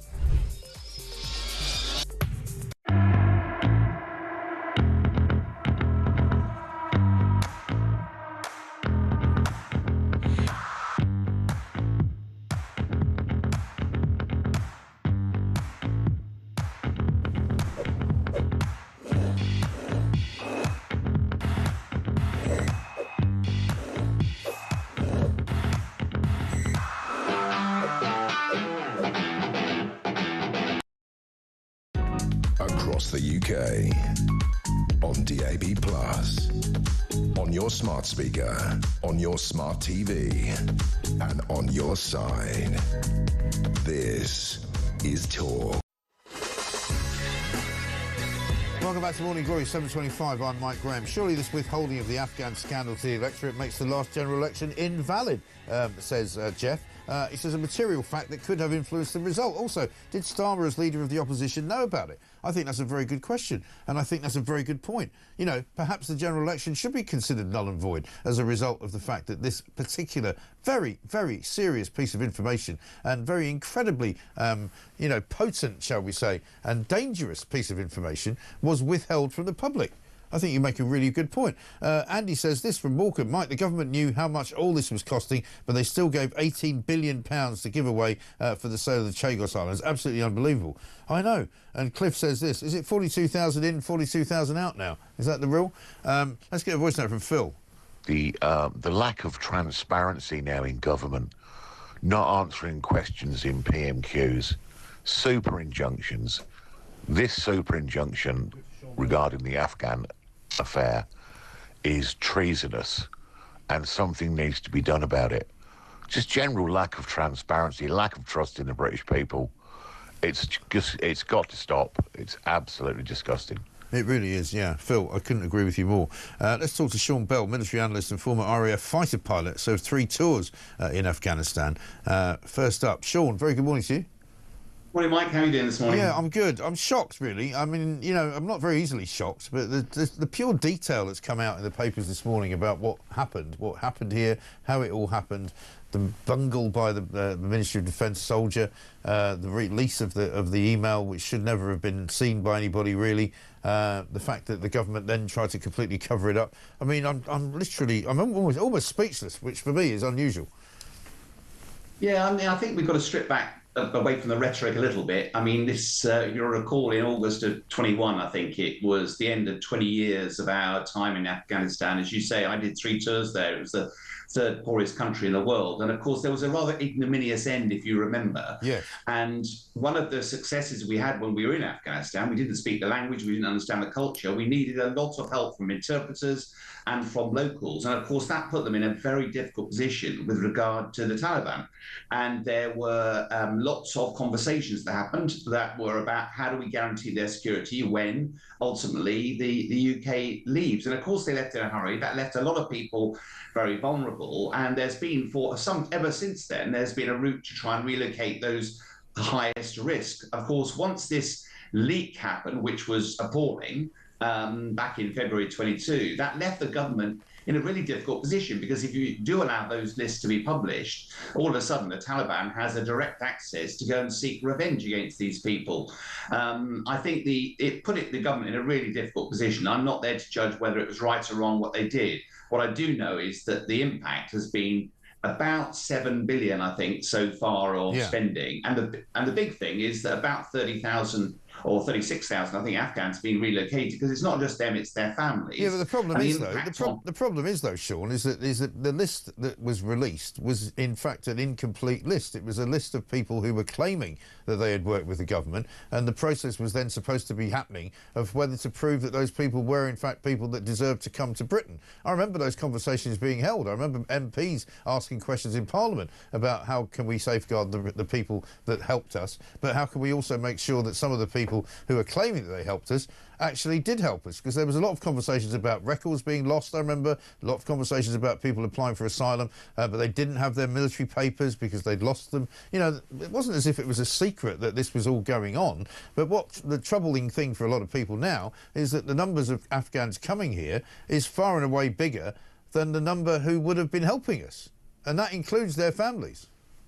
Yeah, Mike, I mean, I think that you're quite right. The discussions are going on. The key factor here is there was a degree of anonymity about it. As soon as you release their names, suddenly you make them vulnerable. I do think, and what has also been interesting, though, is that the point you make about there were a number of Afghans that helped us that would have been vulnerable. There are also a number of people who would have used this opportunity to try to get themselves to the UK. Right. I understand one of the reasons that the government did a RIMA review when they came into power to go, OK, given that there's so many of these Afghans still waiting on the list, how many of them are actually genuinely risk and how many of them just seeking? Apparently 95% of those on the list were failing to actually pass the UK tests and therefore were not being allowed back in. So and I think that's why eventually the government said, right, we're going to now stop the injunction. We finished with the process. But it was a very embarrassing moment for the government at the time, and this current government decided to continue with that injunction to try and protect those people who helped us. But no, because that's the issue, you see, because they then decided to keep the injunction because they were embarrassed. That's the truth of it, because there are plenty of people who say that, you know, the moment of that danger had passed because the Taliban basically already had the list by that time. Well, Mike, it's not my judge. I'm not going to judge the politicians. What I would say is a military guy who served out there. It's my job. No, I get that, and you've asked me on here to try and provide a less sensationalist view. My view is I didn't ask you to do a less sensationalist view. I just wanted you on because you know a bit about Afghanistan, to be honest. No, exactly, and my point I'm making is that we put a lot of lives at risk by them helping us. We abandoned them. Now, that does not excuse the huge numbers and the cost involved, and the government will have to be held accountable quite rightly to why it put the injunction in place. But all I'm saying is, having worked with these guys, once the list was released, once that was available, that was the huge mistake. You do not want to make people vulnerable by the Taliban being able to identify them. And I think that put the government in a difficult position. Well, let me ask you a question about the Ministry of Defence, because the individual, we understand, who leaked the email in the first place is still working in the Ministry of Defence, albeit not in that particular department. So we presume not in the Afghanistan department, but somewhere else. I mean, how ridiculous is that you can make that kind of blunder, that you can cost the country billions and billions of pounds, and yet you still keep your job? Yeah, I mean, that as you say, I can't answer that if they are still serving. I wasn't aware they were, but undoubtedly people need to be held to account for their mistakes. And well, apparently that's not the case. How you can have a spreadsheet with that sort of detail on that was on a non-secure system. I mean, fundamentally, that's wrong. Yeah, well, it's idiotic, it seems to me. Sean, listen, good to talk to you. Thanks very much indeed. Let's talk to Robert Bates, Research Director at the Centre for Migration Control. We'll get his perspective on this. Robert, very good morning to you. Morning, mate. I mean, this is quite remarkable, isn't it? I mean, I've said this morning already, I've never seen a cover-up like this in my years of journalism. I've never seen a more fundamental mistake and a more ridiculous situation that has cost the British people billions and billions and billions of pounds, for which the government thought they just wouldn't bother telling us. Yeah, maybe I'm naive, but I didn't think the British political establishment was capable of doing something quite so effectively evil towards the British public. Of course, 7 billion cost is something that is frankly way beyond where we should be looking to spend money on foreign nationals relocating them, especially when we're told repeatedly we have a £22 billion black hole. Then there, of course, the fact that these individuals have been settled in communities across the country. We know from data, Ministry of Justice data, that Afghan nationals are 22 times more likely than Brits to be convicted of sexual offences. So there's a real risk here to the British population as well. And then there's the more fundamental question of, you know, on whose behalf are those in Whitehall actually governing at this point? Because it seems to me, with this latest cover-up, that effectively our country is being used by these politicians to play games of chess, to play these kind of abstract ideas of international diplomacy, and effectively treat our country as a refuge for their own mistakes and an eraser to cover up their own mistakes. I think it's absolutely appalling. It really is. It's the worst thing of any government that I can see. The question for me as well, though, is the effect this is going to have on the numbers of migration, because, you know, what we know for a fact is that the number that John Healey's talking about is around about 36,000, rising to possibly 42, 43,000. Once you add that on to the 45,000 or so that we know that have come here on the small boats, that basically doubles the number that have come here on the small boats, and it makes it not at all surprising that so many people who live in this country now tell me every single day, I walk around my town, I walk around my city, and I don't recognise it, because there are people there that I don't know. There are people there, as Keir Starmer would say, who appear to be strangers in our land, and they don't believe in the same things that we believe in. They don't have the same standards of living that we have. We know, for example, from the conviction rates in England and Wales by nationality, from your own investigation, Afghanistan people are 10 times more likely to commit sexual offences against women in this country than people in the UK generally. The numbers are absolutely extraordinary, and of course it's not just sexual offences, it's robbery, theft, violent crime, possession of a weapon. They're all disproportionate. Afghans are disproportionately represented in this data across the board, and people are seeing their communities absolutely transformed overnight. You know, people hark back to the sort of pre-Boris wave era when perhaps, you know, their community was still vaguely recognisable from what it was in the 1990s. That is no longer the case. People are living in a town, in a city where they are strangers with those that they're living alongside. That sense of community that was effectively the backbone of this country and its success for centuries has been completely dismantled by the open borders, both illegal and legal, and successive governments' negligence to actually grip this and to do what the British public want. And that's the most important thing here. The British public have voted successively now, election after election, for numbers to be brought down and for a sense of control over the changes happening in their community, the economic burdens that are imposed upon us, and they have been blanket ignored every turn. And this,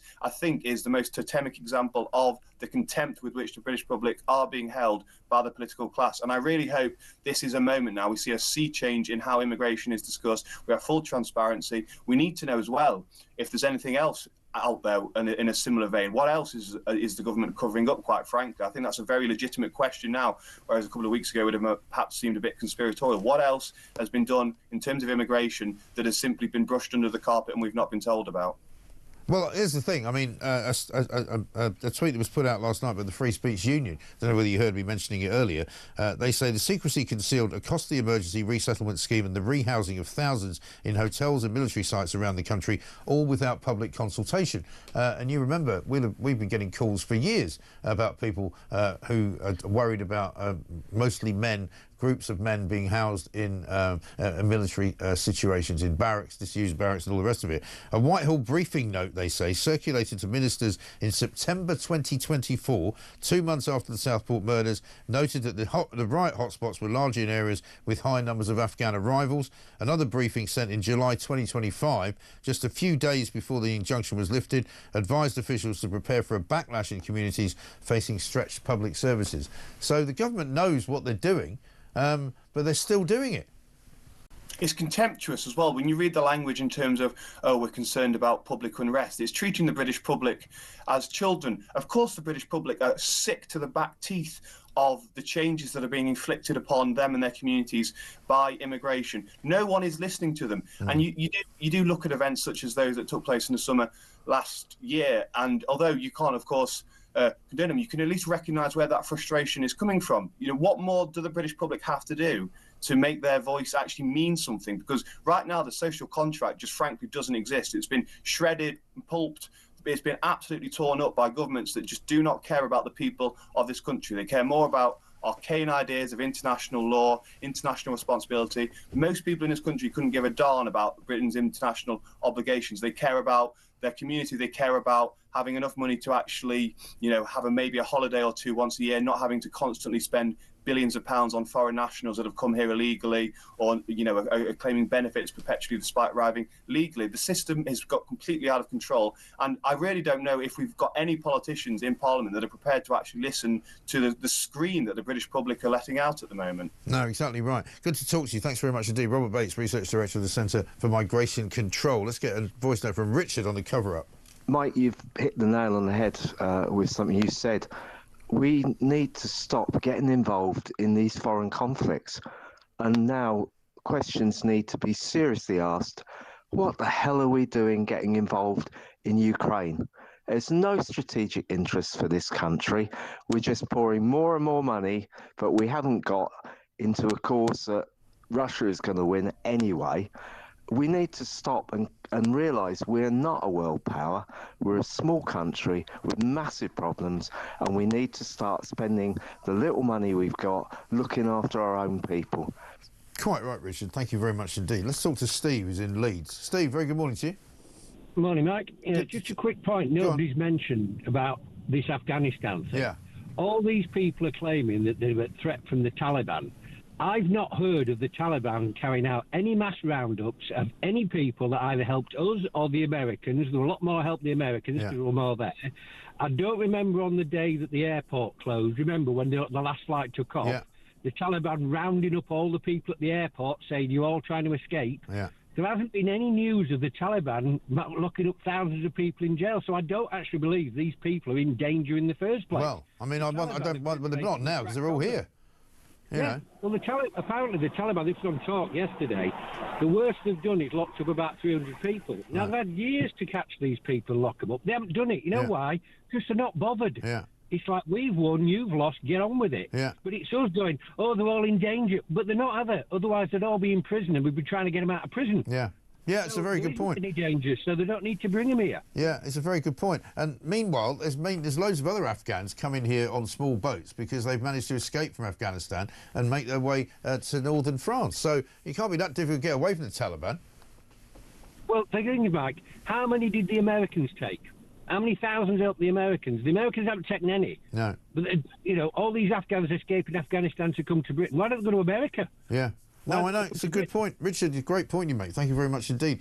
Christian Deviser says, surely if they can prosecute our ex-soldiers for doing their jobs, then our politicians had served time for not doing their first duty in protecting the British public. I think at the very least, we've got to have a general election. As somebody pointed out earlier, you know, this election was fought on a false premise. They didn't tell us about these Afghans. They didn't tell us about the 7 billion. They didn't tell us what had been going on and what the knock-on effect was going to be. They were going to invite all these people in with their wives and all their kids. It's absolutely extraordinary, disgraceful, incredible. The other big news this morning is inflation's gone up. Tony says Rachel Reeves tries to reassure the city last night. This morning inflation rises to 3.6%. Excellent. Yeah, well done. Another great one for Rachel Reeves, the economy destroyer. 7:41.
Across the UK, on DAB+, on your smart speaker, on your smart TV, and on your side.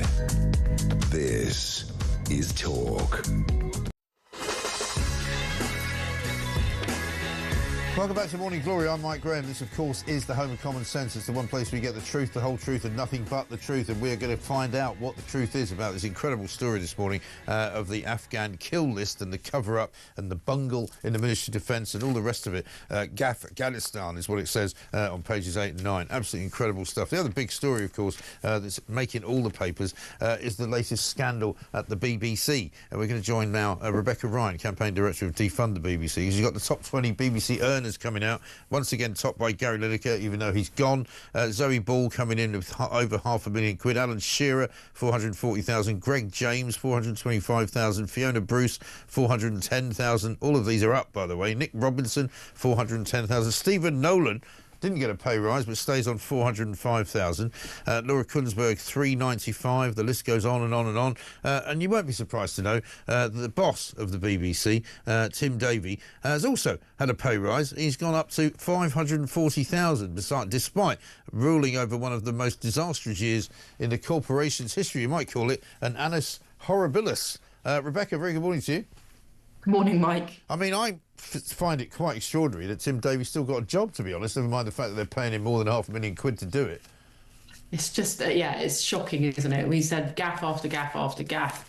And just this week alone, we've had the report that's had to come out on the Gaza coverage. We've had Greg Wallace, and now we see these top earners are getting pay rises left, right and centre, which is just absolutely outrageous for those of us out there in the country who are really suffering under the sort of economic crisis that the country is currently in. And the BBC are talking about, we need more money because, the nasty people have stopped paying us, so we're going to have to put up the TV licence. Well, stop giving yourselves pay rises then, cut back. If people don't want to pay for the BBC, then tighten your belts. Yeah, I mean, I could save them a few quid just by going down that list and knocking 100,000 off each one of the salaries, and 20 times that.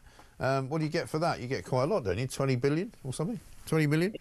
Exactly. And so this is what's so, uncomfortable for people when they are really reluctant to pay for the BBC. But if they watch any live broadcast TV at all, like Sky Sport or whatever, then they have to pay for the BBC. And so, being forced to pay more and more each year for this organisation, which won't tighten its belts, which keeps overpaying its so-called talent, and then also isn't delivering the journalistic excellence that they are obliged to deliver. It's just really galling for people. I mean, the good news in this report is that actually 2.2 million households have stopped paying for the TV licence since 2019. That's a huge amount, and that's great news, and we'd like to see more of that. Yeah, I think so. We're so screwed this morning, Rebecca, by time, so I'm going to let you go. Sorry, Rebecca Bryan. Okay. Thanks for this Afghanistan story, but very, very well said. Campaign director defund the BBC. I mean, 2 million quid you could save just by taking 100,000 off the top 20 best paid people there, which might be a step in the right direction. Let's talk now, though, to Mel Stride, MP, Shadow Chancellor of the Exchequer. He was, of course, Secretary of State for Work and Pensions back in September 2023, when all of this catastrophic situation with the Afghanistan airlift began. Mel, very good morning to you. Good morning, Mike. I've got to ask you the first question of the day, Mel. Did you know about this super injunction that took place back in 2023? No, Mike. As with the vast majority of people, absolutely not. And I think that's the purpose of a super injunction, is to keep it extremely tight. I believe, actually, that Keir Starmer wasn't told until he became Prime Minister. So, no, I certainly didn't know. So it was within a pretty small group of the cabinet, I'm assuming, inside of the Tory government at the time, run by Rishi Sunak. Robert Jenrick was Immigration Minister. Suella Braverman was Home Secretary, we understand. And Ben Wallace has basically denied what he was accused of doing. He said he didn't ask for a super injunction, but he says that anybody who says that it was in any way a cover-up is childish. Is he right?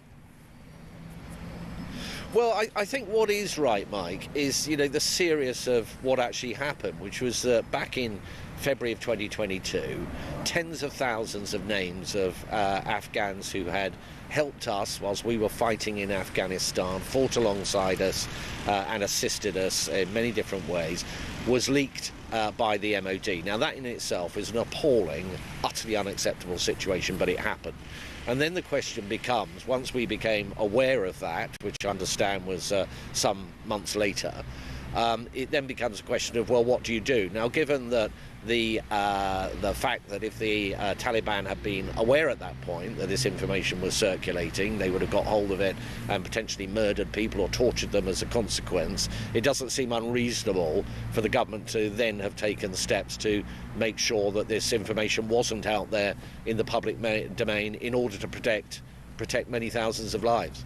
Yeah, I mean, I think nobody would dispute that. The trouble is, at some point or other, it moved from being important to protect those lives and instead became more about protecting the government's reputation, it seems to me, or certainly the MOD's reputation, and then further to completely keep out the British public from knowing anything about it is really, really annoying people and upsetting people this morning. Well, look, there are lots of questions to be asked, and now Parliament will look at this and ask all those questions, and the Defence Select Committee in particular will launch an inquiry into it. But look, I think we have to also bear in mind that this Labour government, when they were made aware of what had happened, did not immediately, seek to have the super injunction removed. They actually only, after about a year in office, have decided to do that. So I think there is on the surface of it seems to me, a reasonable case that it was necessary and appropriate, as evidenced by both what we did when we were in office, but also what this government, the Labour government, has done during their time in office as well. Yeah, but I mean, there was an opportunity in the early part of 2024 to lift it, and the Tory government asked for it to be kept on. Well, those are judgments that people have to make based on information that you and I will not yet, at least, be familiar with. But I think if, for example, the Conservative government had not taken that action, had allowed the fact that this leak had gone out into the public beyond the MOD, to allow that to go out into the public domain. And as a consequence, the Taliban, who have a real history of this, Mike, had engaged in murdering and torturing people that had assisted us in good faith when we were in Afghanistan. I think your question to me then would be, well, why on earth didn't you seek an injunction to make sure that this information didn't go out? So I think at the moment, I don't think that would be my question, actually. It seems to me to be the right... OK, all right, fair enough. I'm not here to ask your questions. No, quite. Listen, what would you ask? Well, what I would say is that there doesn't appear to be any evidence that any of these people who are on that list have been harmed at all. It would also seem very clear that having had that list published, there seems to be quite a wide audience who were in receipt of that list. And what we also know about an awful lot of the names on that list were not actually people who had assisted the British at all in Afghanistan. They were simply people who wanted to try and make out that they had in order to come and live in Britain.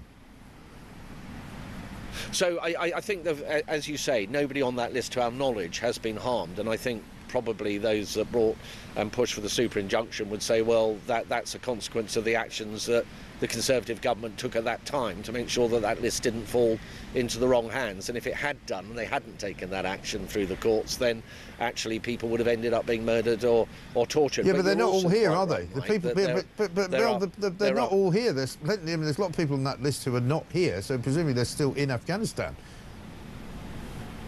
Yeah, yes, quite possibly. So, look, I think there are lots of questions around what does this cost, how many people have been accommodated through this scheme and brought to the UK, what did ministers know when, on what basis did they make the judgments that they came to, and so on. And all those questions are perfectly legitimate questions that I think the Defence Select Committee in particular, through the inquiry which I believe they're about to launch, will get to the bottom of. And we need to get answers to those questions, but at the moment we simply don't know the answers to those questions. Okay. Do you know whether Robert Jenrick knew and was aware of this situation? I don't know. Okay. You would presume that Suella Braverman was aware of it as the Home Secretary? I really don't know. I mean, apart from Ben Wallace, who clearly was instrumental in what happened at that time, I really don't know. But look, these are questions, perfectly legitimate questions that we will get answers to in time, I'm sure. But on your programme this morning, within 24 hours of becoming aware of this, I'm afraid I just don't know the answer. I mean, it's been put to me this morning by several of our listeners and viewers that what would have been the harm of, without revealing the list and without actually, telling anyone that the list was in existence, because we already had conversations and ongoing conversations about helping the people who had helped Britain to come to this country. That was obviously something that was discussed quite openly in Parliament, and quite often MPs would ask questions about it. But surely there can never be, in any way, shape or form, an excuse for any government to withhold information about the kinds of numbers of people coming to this country from the public. That surely should never be justified. So I think that's an interesting question. You could say, look, even if you took action to make sure that the leak of this information was kept private, not public, what are the government's duties in respect of at least explaining numbers coming to our shores? Now, my understanding from what I've heard, and it is only from what I've generally heard through the press and what people have been saying, is that actually the numbers that were coming across from Afghanistan as a consequence of the leaked information, so that route into the UK, have been included within the net migration figures. Now, as I say, that is my understanding, at least. I can't be absolutely categorical about that. But look, so you think they might have sneaked the numbers? What, you think they might have sneaked the numbers into the net migration? Well, I think your question to me was, does the public have a right to know how many people are coming here and so on? And I think from what I've heard, the numbers actually probably have been included. So in other words, people would have been aware of the overall number coming in. It's not a route where they weren't picked up by the official figures. But as I say, that's just from having read I around remember from memory, because I've got a good memory. That seems to be what's happening. I've got a good memory for numbers. I remember from memory, I think it was last year, 76,000 was the number of asylum seekers that came legally to this country. I wonder if that included those people then. Well, look, that's a question I don't know categorically know the answer to, but as I say, I think based on what I've read literally this morning when I got up early and went through various things and the statement from John Healey and so on, it seems to me that those numbers probably are captured in the net migration figures or legal migration figures. But as I say, I can't be absolutely certain of that. All right. Mel Stride, thanks very much indeed. Shadow Chancellor of the Exchequer there, who was Secretary of State for Work and Pensions in September 2023, says he didn't know about this particular cover-up, didn't know about the super injunction, didn't know about what on earth was going on in Afghanistan. So it's going to be a question of who knows what and when, and who did they know that knew, and what did they know and when. This is going to go for a while. 7:55.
I mean, there's not many early morning government stats releases that makes you spit out your cornflakes, but I think this is probably one of them, because the fact that 1.3 million migrants are on universal credit is just a massive slap in the chops to many hard-working Brits, especially when you consider that the majority of them are not in work. And I think most right-minded Brits will think, why on earth are you allowed to come to this country if you cannot support yourself? Because at the moment it shouldn't be British taxpayers who are bailing you out.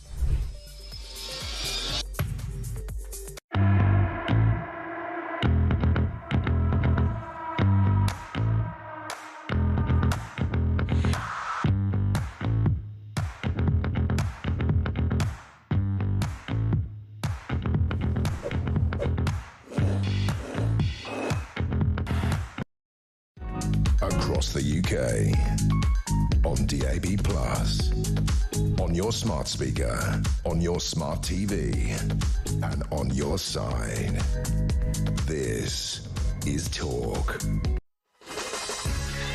Welcome back to Morning Glory. It's coming up to very nearly 8 o'clock. We're here till 10, of course. This extraordinary story continues to go on. It now looks as if Mel Stride has just said to me that he thinks it might be the possible case that these Afghan refugees, asylum seekers, whatever you want to call them, who came to this country as a result of this gaffe and the MOD, may well have been included in the net migration figures back in the day from 2023 to 2025. They would have just been chucked in sneakily without actually being admitted by the Tory government or indeed by Starmer's government. When they got in, Dan from Lingfield says, if our government does have half a brain, it will now use this Afghanistan cover-up as a mechanism to win over the public. As we have now taken more than our fair share of migrants, you can tell France we can't take any more migrants as we are too much under pressure. All that one-in, one-out stuff now looks ridiculous, considering Starmer knew how many Afghans have arrived and continue to arrive. Well, it really does, doesn't it? It makes Keir Starmer look even more disingenuous as he tried to make out that he was keeping our borders secure. Unbelievable stuff. The breaking news this morning, UK inflation up again to 3.6%, steepest rise since January 2024, higher than France, higher than Germany. Starmer promised lower bills, of course, but in fact food inflation has risen again to 4.5%, which is still lower than it really is. Transport costs are up, no sign of interest rate cuts. That's from Jamie Jenkins, who is, of course, our favourite statistician. Coming up in the next hour, we're going to be talking to Esther McVeigh.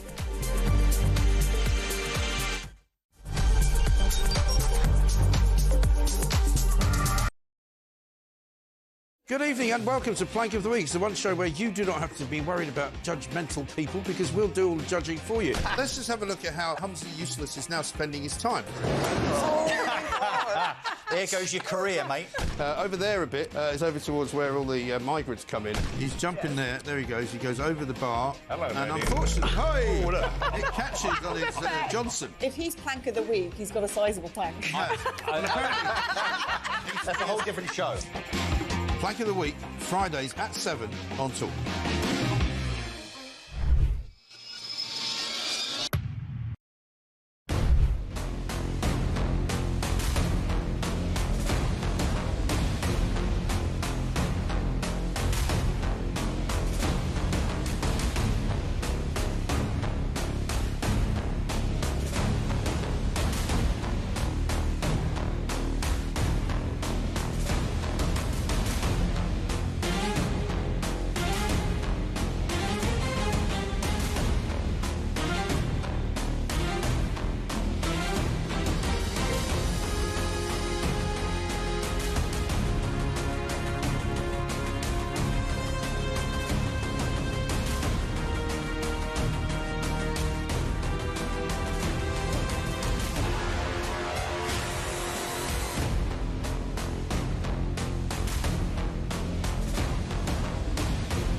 Hi, I'm Kevin O'Sullivan, and I've got a message for you. Welcome back to this blockbuster edition of What Just Happened. It really is a good one, I think. It's so funny that people keep calling me Meghan Markle. Across the UK. On DAB+.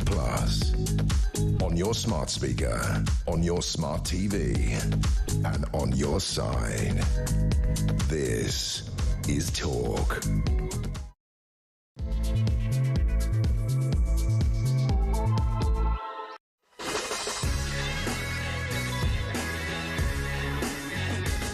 Welcome back to Morning Glory. It's coming up to 3 minutes past 8. I'm Mike Graham with you all the way through, of course, until 10 o'clock. An astonishing story that we're trying to unravel this morning. It is the story about the cover-up of the government, not just in Labour, but also the Tory government as well, from 2023. Basically flying unmarked planes from Afghanistan into Britain, carrying thousands of Afghan people coming to live in this country because their names appeared on a list which was leaked by mistake from the Ministry of Defence back in 2023, enabling an awful lot of people to have their lives put at risk because of the fact that they were named on a list of people who were supposedly people that helped Britain in their fight against the Afghans during the war there. Of course, I'm told it was something like 10,000 troops in all that Britain had in Afghanistan. It now would seem that we're going to get in return 36,000 plus Afghan people with their wives, with their families, with their relatives, who have all relocated into Britain.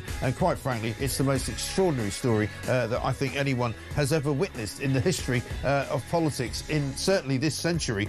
Ministers still won't come clean on secret Afghan airlifts, is what it says on the front page of the Daily Mail. They've got a picture of an unmarked plane with 259 Afghans on board landing at Stansted on March the 26th, 2024. There's been super injunctions put on by the government, by the Tory government, continued by the Labour government, but it's basically meant that nobody in this country was allowed to know about this secret airlift plan, about how many people were coming here from Afghanistan. And the judge in the case, who basically was given the choice of lifting the injunction yesterday, said, "Am I going bonkers?" When he was asked if he could put one on there, he said it's a very, very striking thing. He was deeply unimpressed with the government when they asked to have this injunction put on. There were several news organisations who were trying to get it lifted, which finally happened yesterday. It's been the first time in the history of the British government that they've deployed a super injunction, which tends to be used by celebrities to try and stop their peccadillos from being published by newspapers. Most famously, Ryan Giggs, of course, was one of the people who used it, and he was unmasked in 2011 as having obtained one because there's parliamentary privilege, and somebody in Parliament decided to actually just unveil Ryan Giggs as the person who was the subject of a story that was being published in, I think it was The Sun at the time. It's an incredible story of deceit, an incredible story of betrayal, an incredible story of a government out of control, thinking that it can do things against the British people without even telling them, forget about asking their permission. I think it brings us very much to the brink of having a general election in this country. People have suggested to me this morning that maybe the general election that we had in July of last year should just be declared null and void, because we didn't know that this was going on. Keir Starmer has been banging on about keeping our borders safe and keeping our country secure and making it one in, one out with illegal migrants, all the while knowing that there's thousands of Afghans living in this country who we didn't even know about. 0344 499 1000. This is Morning Glory, and it's time for some justice, I think. Let's get a voice note from Kevin. Regarding this morning's bombshell about secretly bringing Afghans here, thousands of Afghans, and dispersing them around country, it brings into question who do you vote for? How can anybody ever vote for Conservatives or Labour again? These people seem to all be anti-British. They seem to be, I mean, if they're willing to do secret deals behind our backs, don't tell us all details, etc., etc., how can you have any faith in who you vote for anymore? Well, it's a very good point, Kevin. We're going to speak to Esther McVeigh in a moment and ask her. This from Jules, who said, I've dug this out from November of last year. A broke council in Oxford gives funds to house Afghans, which seemed odd at the time, but now makes sense. The City Council in Oxford, it said, was going to buy 5 new properties using £1.9 million of the capital budget from the Housing Revenue account and £849,000 from a central government grant. 3 of these properties will initially be rented to families who arrived in the UK under the government's Afghan resettlement scheme. These houses will become part of the council's general housing stock after the tenancies come to an end. So that was written about back in November of last year, when the super injunction was still going. I remember very clearly the Afghan resettlement scheme being talked about in Parliament. you know, what we didn't know was that it had already been a secret deal done to bring all these people into the country. And it was ruled by a judge that the public didn't have the right to know. Shani says this, Mike, I'm fuming. My son is in the army. His family live in the worst accommodation. He told me they have moved Afghan families into new homes with our own soldiers. You can't make this stuff up. All these governments since Blair are to blame. And that's very much how the people are feeling this morning. Let's talk to Esther McVey, former Minister for Common Sense, also former Minister of State without portfolio back in November 2023. Esther, very good morning to you.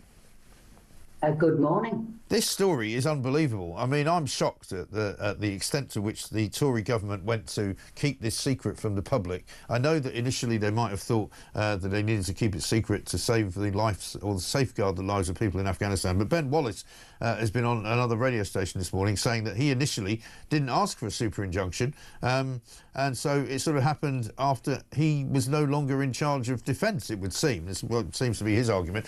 And we've just spoken to Mel Stride, who seemed to say that he didn't know about it. I don't know whether you knew about it, but if you didn't know about it, did you know of anybody else that knew about it? Okay, I can tell you, I did not know about this, and I am shocked by the secrecy of this. And I think you've done an excellent job this morning, Mike, going through it bit by bit to try and unpick the timeline and unpick what went on. So I've got some questions myself, and I've got some harsh words myself. So the first one is, who are we, or who was being protected? And why? Yeah. I also, because really a data breach like that, how was it even possible to be done? Yeah. I think questions need to be asked about that data breach. Was it a mistake? Or have we got a more malicious act going on there because maybe somebody wanted to bring those people into the country? I mean, there's a whole host of questions here to be asked. I think it's a pathetic response by civil servants, the government, and ministers. I think it's weak. I think it's feeble. I think what you usually do is widen the circle of people who know, because I think it's only then can you actually get and formulate a plan going forward, because you need to get as many minds on this as possible. I think it's terrible that the public have said, we feel there's something going wrong. We can sense there's something going wrong. And in a way, they have been yet again gaslighted, told there isn't a problem, what you're saying isn't true, and actually it was. And a politician's job, and I'll finish on this point and you can come back and we'll have a talk here. A politician's job is to look at something in the round, to look at it in 360 degrees, not on a singular issue of just the protection, just that they think people shouldn't know. You should then question, and when you do bring people into the country, the cost, the implication, you know, what will happen to the public, the country, etc. There's a big set of questions there. You do not cover it up, hope it'll go away and nobody will find out. No, well, as I just read out that tweet from one of our listeners who said this seemed a bit odd last November when it happened in Oxford, you know, 3 houses being bought in Oxford as part of the Afghan resettlement scheme. It wasn't as though nobody had ever heard of the Afghan resettlement scheme. I remember people asking questions in Parliament about it, you know, as to how many people were being brought back, because there were many concerns that we were leaving people behind who really we had betrayed, and that we shouldn't betray them. And I remember all of that going on. So it seems to me that what they've done here is, because of this blunder, they've realised that the number of people they're going to have to rescue has ballooned up to, could be as many as 100,000, and they're going to have to bring them all in. So they took a deliberate decision not to tell the public because they were worried about what reaction they'd get. So the reality is, when those debates were happening in Parliament, you would have thought then, though, that would be the time to say, and this is the potential number, and this is why it's the number. Yeah. And then you have a debate, who should, who shouldn't, who we're protecting, etc. Then you look at the costs, the number, the cost, who is it? How are you going to do it? Actually, should they all be coming to this country? Is there other things you could do? What I meant is, because we haven't had those questions, and to be fair, I was listening to what Mel Stride was saying before. Again, you need to know the reasons why they thought it needed to be kept secret. And all of this now will have to come out in the open and in the air.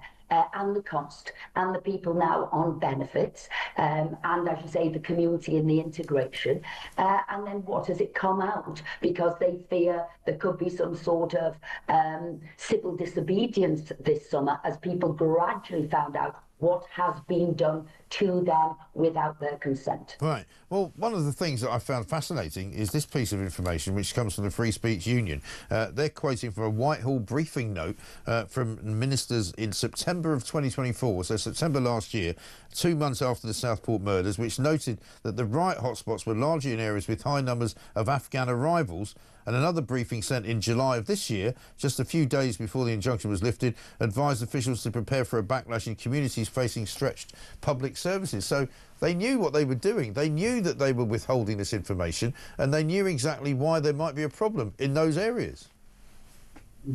And that is why you needed to even question the numbers that could or should be coming here. You see, as I said, by covering this in secrecy, by not bringing the widest pool in as possible to get the brains around it to think of the solutions, you've got this issue now bubbling up. Like I said, I think it's a disgrace. It really is. And I mean, I don't know about you, Esther, but I feel as though there's a lot more to come out about this. And I want to know exactly what Keir Starmer knew, and when he presumably didn't, I mean, well, I'm told he might not have known about this until he became Prime Minister. But when he was Prime Minister in July, surely to heavens he could have seen that this list was no longer an issue, certainly not an issue for the Taliban, because it doesn't appear to be one now, otherwise we wouldn't have lifted the injunction. They had an opportunity to have the injunction lifted back in November. They didn't do it. And instead they continued to keep secrets while spouting on and on about, you know, fixing the foundations, you know, securing the borders. Let's have a conversation with Emmanuel Macron about one in, one out, you know, all of that. I mean, somebody said to me earlier, this is so big that perhaps what we should do is look back at July of last year at the election and declare it null and void, because, you know, it's time to have another one, because people are just sick to death of it. Well, I'd certainly like another general election. I think this Labour government have been an absolute disaster for the country. But going back to your first point about Keir Starmer, what he knew, was that the moment actually to say, we've just found out about this, what are we now as a nation going to do? Do we need to bring the rest of those people into the country? As you say, it's a while later, none of them seem to have been under any threat or danger. You know, can we stop these immigration numbers here and now? But you didn't get that, because I think we've got a human rights lawyer as Prime Minister, another human rights lawyer as Attorney General, and their sympathies are with open borders. Their sympathies are to bring yet more people into the country, because they're not cracking down on immigration whatsoever. So I think there's a whole host of points that need to be put to Keir Starmer as well. Yeah, exactly. And also, we understand that the person responsible for the actual leak itself is a soldier who was working at the MOD under the orders of a man who later became sort of military attaché to Downing Street. But he's apparently still at work. He's not been fired, which seems incredible, doesn't it? But that's why I say the investigation does need to go into how was this leaked?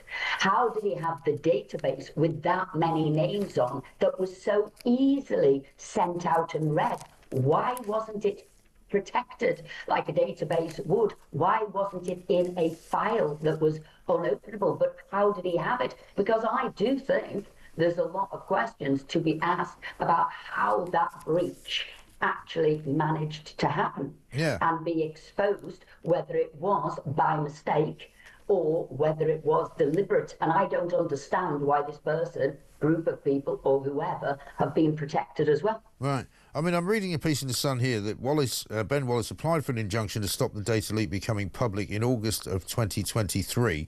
But on September the 1st, the judge went a step further when Grant Shapps took over the role of Defence Secretary and then granted the super injunction. So it could well be that Ben Wallace actually is right when he says, I didn't ask for a super injunction. And so it would mean that Grant Shapps was the person who did that. And this top secret mission called Operation Rubific then sort of got underway.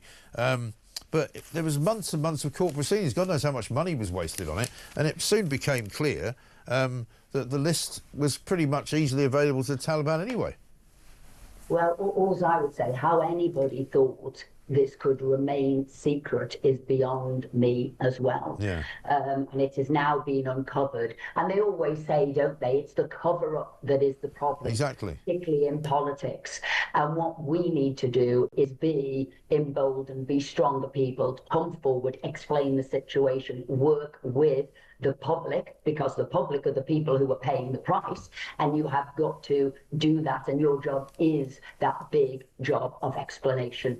As I said, I don't know who did know and who didn't know. I think Mel Stride said he didn't, but there will now need to be an uncovering of that. Yeah, I think so. Esther, good to talk to you. Thanks very much indeed. Esther McVeigh, former Minister for Common Sense, also didn't know when she was a Minister of State without portfolio in November 2023 anything about this injunction. It looks as though the super injunction was granted to Grant Shapps when he was Defence Secretary, albeit briefly, in December of 2023, around that sort of time. Let's get a voice note from Mark.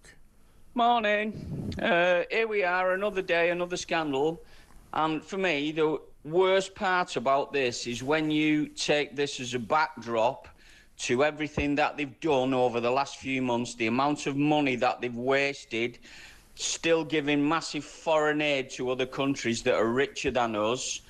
The only question for me now is what's Farage going to do about this, and when are the government going to call an early general election? Because I think that's what we need, and if they've got any sense, they'll do it, because that's their only chance of survival. Call in an early general election and just hope reform aren't ready. Yeah, I mean, I think there's no question that there should be at least a conversation about whether there should be a general election. Let's have a look at what Nigel Farage has said about this scandal. Amongst the number that have come are convicted sex offenders. I am not, I promise you, making any of this up. And the total cost of the operation has been a staggering £7 billion. Of those that came, none of them were included in the immigration figures. There has been a total veil of secrecy put upon this by the last Conservative government, and frankly carried on until now by the current Labour government. The numbers are off the charts. The cost is beyond comprehension, and the threat to women walking the streets of this country, frankly, is incalculable. I can't think of a better example of the total incompetence, dishonesty, and genuine lack of understanding what the priorities of a British government are than this Afghan scandal. Nigel Farage talking there last night on this Afghan scandal, which is a massive, massive stain, not just on the civil service, but on the Tory government that we last had under Rishi Sunak. It looks like Grant Shapps might well be the Defence Secretary in the frame. Ben Wallace says he applied for an injunction in the first instance, but not a super injunction. But it looks as though, and we've got there Nigel Farage saying that none of these people were counted in any official immigration figures. Mel Stride says, but he wasn't absolutely sure about it. He said it was possible, and he understood, which is not the same thing, that some of these people were counted as part of the net migration figures when they would have come in 2023, 24, and probably early part of 25 as well. It's extraordinary that any government should think that they can put out a message to the general public, to the voting public, that we are actually going to do things in secret that you will never know about, which are going to affect your everyday lives. Obviously there are official secrets, obviously there are things the government can't tell people, and clearly there are times when those things will be the case, when they will be involved in military operations that obviously they can't reveal until after they've happened. But to make out that you could put a super injunction on the arrival of tens of thousands of Afghan nationals who are going to live in this country for the rest of their lives, and we don't get told about it, it is quite disgraceful, shameful, shocking, and quite unprecedented in my view. It's 8:21.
fact, I think that you're best combating things like anti-Semitism when you have free speech.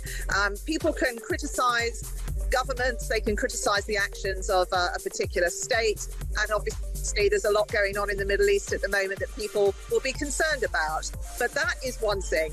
What you can't then do is go and pick on Brian at the water cooler at lunchtime in your workplace and have a go at him for something that he might have nothing to do with him whatsoever because he's a Jew.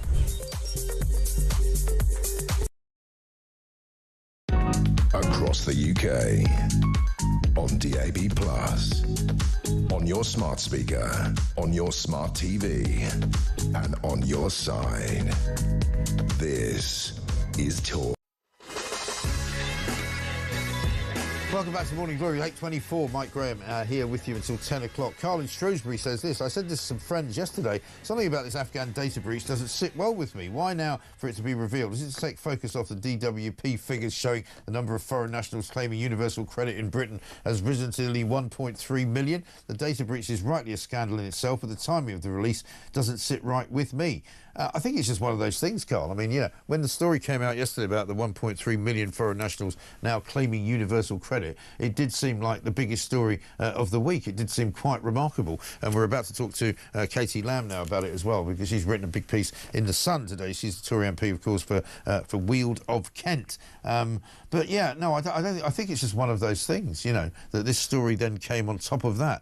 And it is quite remarkable. But basically, Katie says, for most people in this country, it goes without saying that state support should be for Brits who really need it. And what we now know is that over 100,000 more foreign nationals are claiming universal benefit, universal credit, since the Labour government actually got in. And the number now, as I say, is 1.3 million. And Katie says it's time for a system where migrants don't get benefits and only those who pay into it can stay.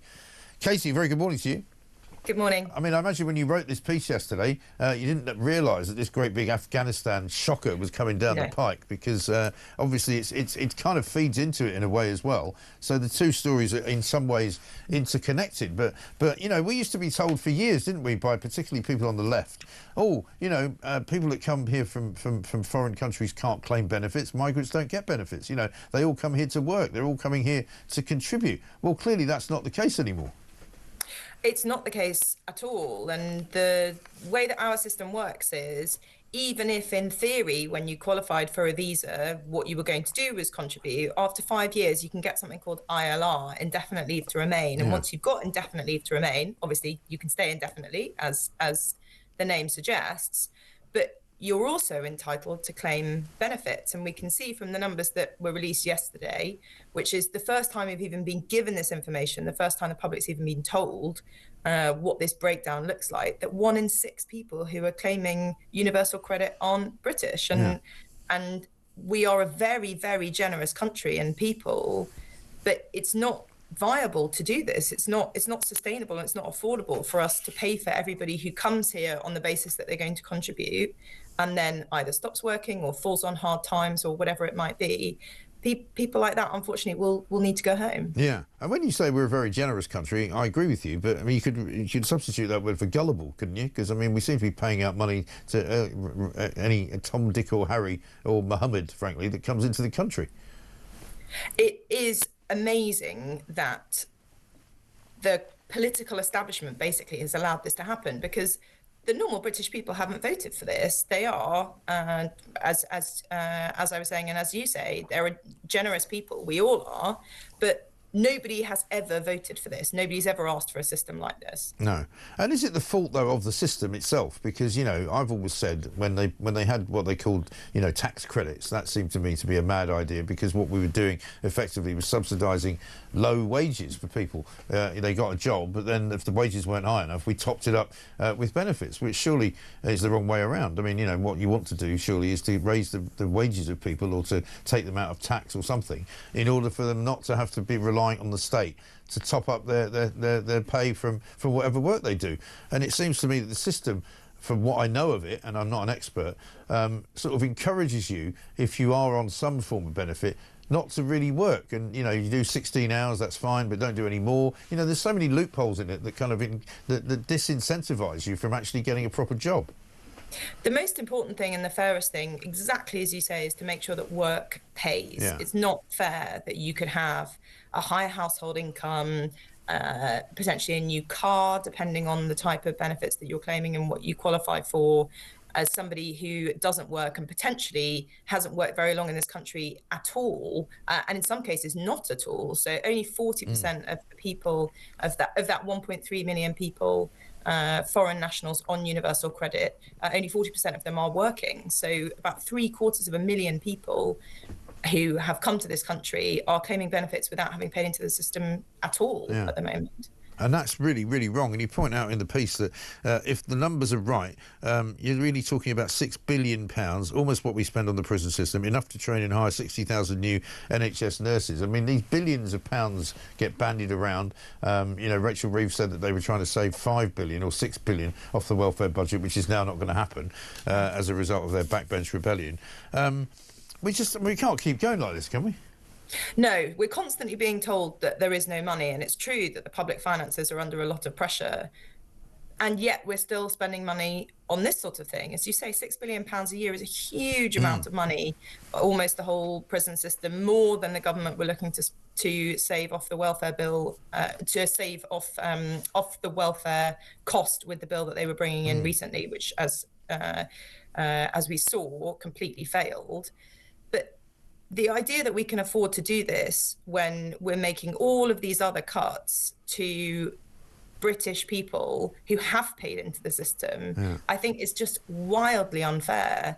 And you can't keep doing that in a democracy. You can't treat the people with such contempt. No, exactly. And let me just ask you about the Afghan story, because obviously, you know, it's a massive problem for the Tory government of the last few years, with Rishi Sunak in charge of it. Also a massive problem for Labour as well. But in terms of the people who have come in, and it looks like there might be about 36 or 40,000 by the end of it, are we supposed to support them for the rest of their lives? Is that supposed to be them coming in here to get a free house and free benefits and all the rest of it? Because if we're giving them a free house when they get here, what incentive is there for them to pay for anything? Well, again, under the current system and what they would qualify for, the answer is basically yes. I mean, I'm sure a lot of them will choose to work, but we are making it a choice. Yeah, but if they choose to work, what's the point of them choosing to work to try and buy a house if they've already got a free one? Yeah, or a car or whatever it might be. Yeah. I mean, particularly for social housing, especially if there are children in your household, then... And most of them have kids, as far as I know. Yeah, and the way that the housing list works, you will go straight to the top of the housing list. So it's inevitable that there will be a lot of British people who are waiting on that social housing list who will go down many, many, many places. Yeah, and it's just again, it just seems ridiculous, totally mad. I mean, are you worried about the Tory party's credibility now as a result of this? Well, it seems that it was a sort of massive civil service error. Amazingly, classically, nobody seems to have lost their job for it. Nobody in the civil service even seems to have sort of resigned for their own honour, let alone been fired. But, you know, we are only a year from the Conservative Party, as we all know, I think losing more seats than any government ever. So we are in a long process of rebuilding that trust with the public. And of course, stuff like this doesn't help, even if it wasn't, you know, a ministerial mistake. Yeah, I mean, certainly Grant Shapps asking for a super injunction, which prevented the British public from finding out about it, I think will be a big, big problem for you guys in the future. Yes, I think it is really important when you are building trust to be transparent. And of course, things like that are not. No. Katie, good to talk to you. Thanks very much indeed. Great piece in The Sun today. Katie Lamb, Conservative MP for Weald of Kent. But let's think about this for a minute, OK?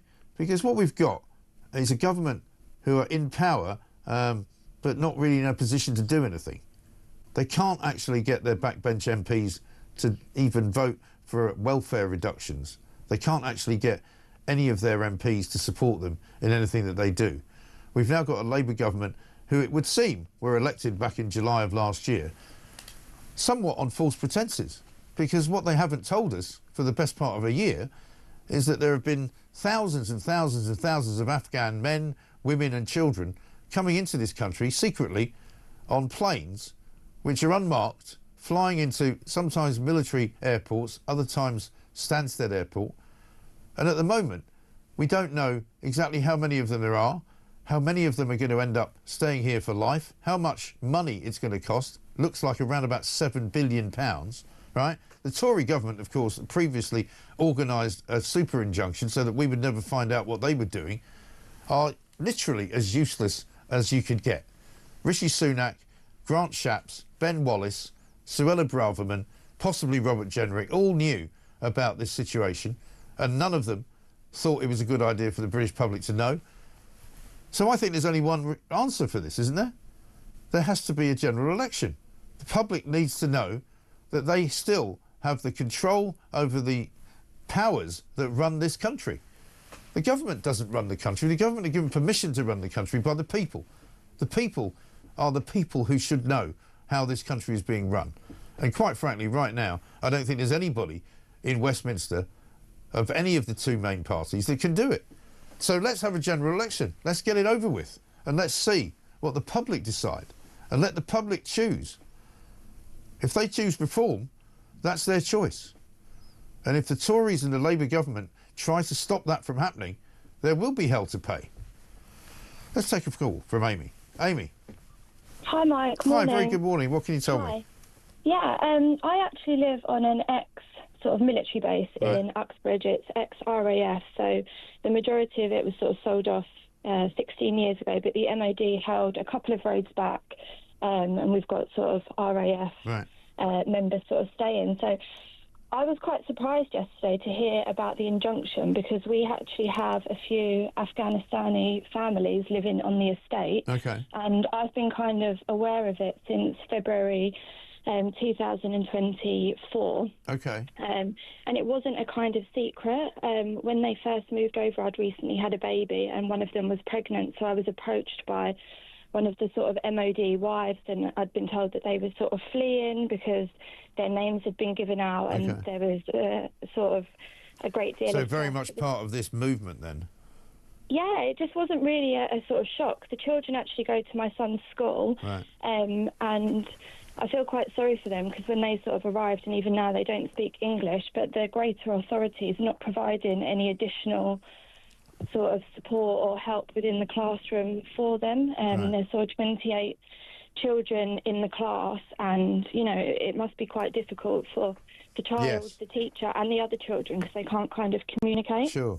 But as you say, it was no secret. I mean, like I'm saying, this Afghan resettlement scheme used to be talked about quite openly in Parliament. It wasn't as though, you know, nobody had ever heard of it, or that nobody knew that it was going on. The difference is that we didn't know, we just didn't know the numbers. Yeah, I mean, you know, nothing against the families that are here. They're sort of lovely, polite and everything, but we've actually got another sort of 20 houses that are vacant on the MOD side. So we're not kind of sure what's happening with them. Our sort of side of it's run by a different maintenance company, and they said they have applied to the MOD to sort of find out what's happening with the vacant houses, but the MOD sort of won't come back to them with a concrete sort of answer. Right. Interesting. Really interesting piece of information. Amy, thank you very much indeed. Amy from Uxbridge saying that in February 24, which in fact exactly fits with the sort of time frame we're talking about, because pictures on the front pages this morning, and the Mail certainly, of an unmarked plane landing in Stansted in March of 2024. So clearly that was around the time frame of people being flown into the country under cover of darkness quite often in unmarked planes, but going into communities. And one there in Uxbridge, which is, of course, very close to an RAF base, which is still current. That's the point.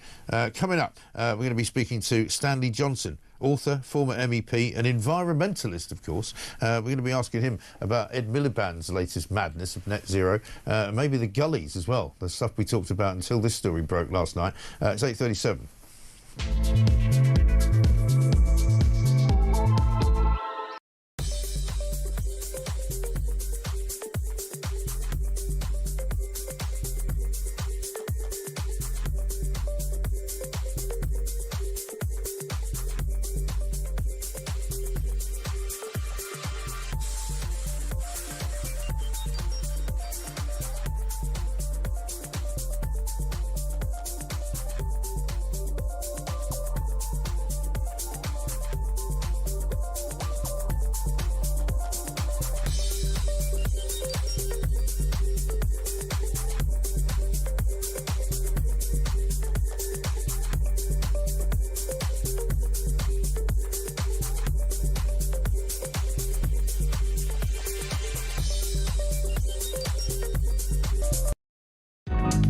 across the UK.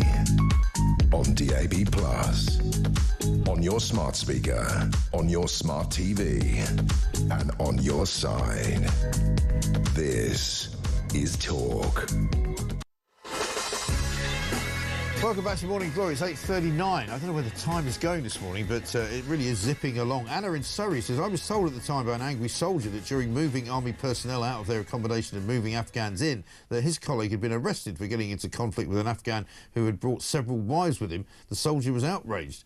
Sean in Gloucester says, another morning I've woken absolutely furious with our politicians. With the lifting of this super injunction, the Tories should have had more of a kicking. It's further proof, if any were needed, that the Uni Party should never be allowed near power again for the way they treat us with utter disdain.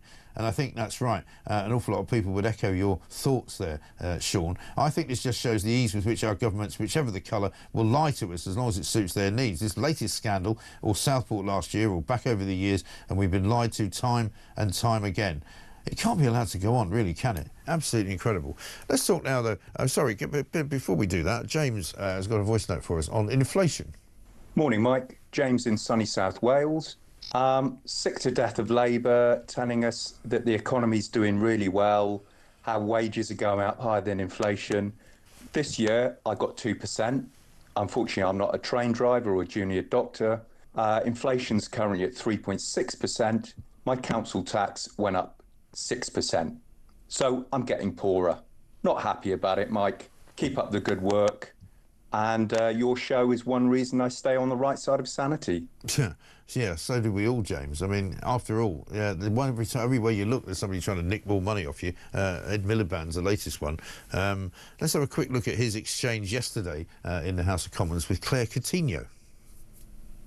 Can I ask the Secretary of State a very simple question? Is £82 higher or lower than £72? On the question she asked, I don't know what she's getting at, frankly. So he doesn't know.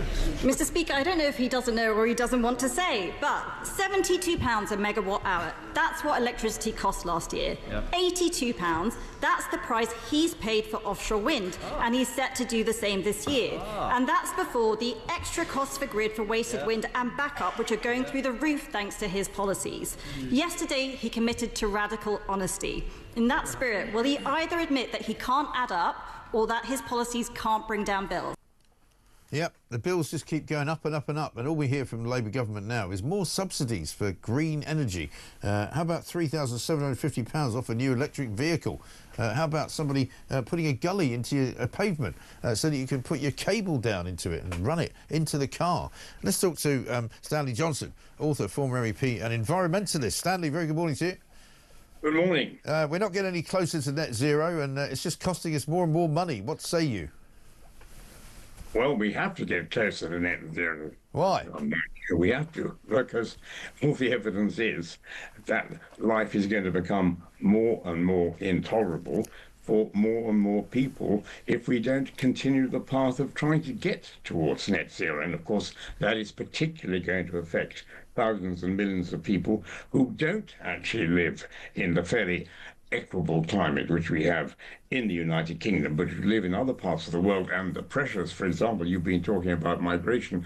Well, one of the factors pushing the migration issue is, of course, climate change in the third world. It's a crucial issue. We have to do something about it. Well, you say that, but I mean, they don't have to move here. They move here because they get a free house and a free hotel room and a free phone and a free amount of money to spend. That's why they come here. They're not coming here because of the weather in Sudan. There happens to be a war going on there. Well, one of the issues, you're perfectly right, is, as it were, the pull factor of this country. Yes. I don't think I disagree with you on that. But there is also a push factor too, and part of that push factor is the impact of climate change. Well, can you tell me from which country people are emigrating because of the climate being so intolerable that it's different from what used to be? You know, it's always been hot in Africa, hasn't it? It's not like it's getting any hotter.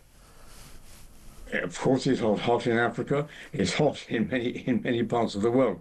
But yes, I mean, I would say that the thrust also from North Africa, in particular, is very, very acute, because the streams of refugees coming in from North Africa, from Northwest Africa, from the Middle East, that's where the pressure is coming, and we have to do something about it. Yeah, from where though? Which country are you talking about? Well, you can think of Somalia, you can think of Nigeria, you can think of the West African countries. You've got other people coming in from. There's loads of people. I know people who live in Nigeria. It's perfectly nice there, and there's people who live in Somalia who don't like it because there's a war going on. It's nothing to do with the weather. Surely. I'm not saying that the climate change is the only reason for. Well, you said it was. Movement. No, I didn't say it was the only reason. I said it's one of the reasons. So there's a war going on. Also, I don't like the weather, so I think I'll just leave. Yeah, of course you're right. War, famine, disaster. Yeah, war, famine, disaster, and it's a bit wet. All those things contribute. Yeah. That's certainly true. Right. Listen, what do you think of Ed Miliband? He's not doing a very good job, is he? He did do a good job. I mean, Ed Miliband has led the way for this country in, for example, pushing on the climate change issue. Yeah, but he's not doing very well at it, though, is what my point is. Well, I would have said that this country is still on track. It's still on track. We're moving in parallel with the efforts of other countries, particularly the European Union, to meet the targets which were set in the Paris Agreement. Yeah, but the targets don't mean anything, though, Stanley. That's the trouble. They may not mean anything to you, but they do mean anything to. They don't mean anything to anybody that I talk to either, or anybody that listens to this show or watches it. I do wonder, Mike. I do wonder who you talk to, because anybody. I talk to the sensible people, Stanley. The people who every single day tell me their bills are going up, right? The people who tell me that they're paying more for their energy every single week that it passes. The people who tell me that because of green sort of ridiculous subsidies that they have to pay more and more for everything. And have you talked to anybody who says, well, we don't really expect to have 40-degree temperatures in the UK, and yet we may be getting 40-degree temperatures in the UK? Well, we may be having a war with Russia, according to the Prime Minister, but doesn't mean it's going to happen. Well, we're certainly getting 36-degree temperatures, and that is a fact. When was it 36? It's been 36 all over the place, I can tell you. What, in Britain?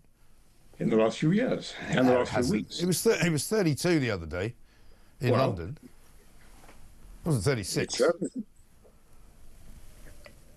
I think you've been spending too much time in China, Stanley, listening to their propaganda.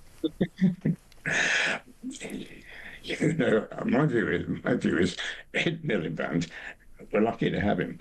I think we are lucky to have him. Well, I mean, we're lucky to have him because he's making so many blunders. Yesterday, he made a blunder about Clare Coutinho, said that she didn't bother turning up for work. He didn't realise she was on maternity leave. Have a look at this. I will just briefly say that yesterday the Secretary of State said I was hiding when I was in fact with my 6-month-old baby, who I know he's aware of. So on behalf of all young mums who face those kinds of comments in their first few weeks back to work, can I gently suggest he reflects on those remarks? I completely respect her decision to be with her young baby, and there was no offence intended. I think it's very, very important that we understand the needs of new parents and indeed parents across the country. He should have said sorry, really, shouldn't he? Well, whether he had to say young baby is another matter. That's a kind of etymological point, a quibble which I might come with. But just going back, we are looking forward now in September to another environmental conference on climate change. Just because we've had. This is the one in Brazil that everybody's going to fly into. The one that they've wrecked the Amazon rainforest in order to put a big road in, right? And a load of hotels. That one, is that the one you're talking about? I first went to Brazil in 1959 when there was a enormous forest which was called the Amazon forest. It's much smaller now than it is. But these but it's smaller now than it was before they announced the next conference, because they've ripped out a load of it. They put a road in. Yeah, I read that too. Yeah, well, that's not very environmentally friendly, is it? How can you support that? I'm sorry about it also. Of course I'm sorry about it, but I too believe that the environmental targets which we have for climate change need to be hung on to. They need to, and we need to work in lockstep. Yes, of course, with the Chinese, but yes, of course, with the European Union. All these people we need to work with, and we will. We will. Well, we'll see. Do you think the Tory party have finished as a result of this Afghanistan leak story? I think the Tory party is going through a very bad time altogether. I don't think it was Mike Wallace who asked for the super injunction to be extended. Certainly wasn't Mike Wallace. No, he's the guy that used to be the CBS anchor. Yeah, it wasn't sorry, Ben right, Wallace right, either. I mean, It wasn't Ben Wallace. No, it was Grant Shapps. We think it was Grant Shapps. I think that's an important one, and needs to be looked at. I'm not the expert on this, but I do think it is part of that wider issue. Are we on top of migration? And the answer is, I'm 100% with you on this. We are not on top of migration, and the Tory party, I've got to say, failed dismally on this topic. They did, absolutely right. Stanley, good to talk to you. Speak to you soon, I'm sure. Let's get a voice note from Sarah. Good morning, Mike. It's Sarah from Croydon. Just one question, and please forgive my naivety. Perhaps I live in a parallel universe, but I've worked for local government. I've worked at a post-16 college, and every 2 weeks, all the managers, including myself, would have to have a roundtable meeting where we would go round each team and say, what are the areas for concern? What are your successes? What's your attainment? What's your attendance? And we'd be held to account by our colleagues. And I always imagine that that's what Cabinet does. They have regular meetings where they hold each other to account. So how can MPs come out and say that they didn't know about this? I don't understand that, but as I say, please call me naive.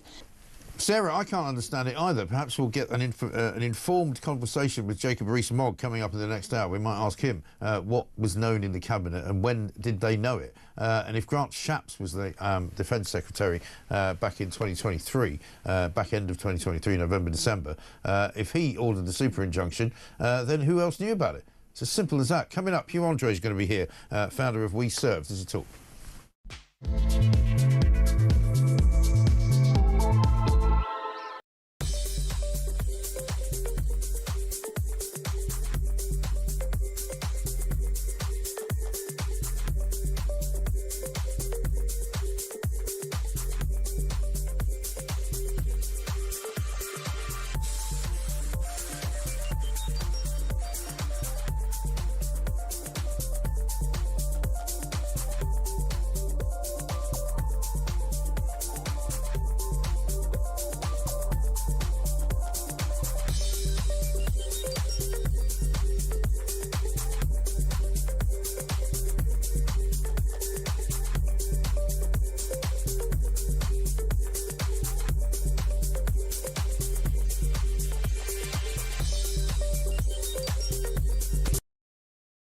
Well, it shows you just how panicked they are at how close we are, like most other countries in Western Europe, to going full-blown tonto over the level of immigration into this country, particularly from countries whose cultural values are not aligned with ours.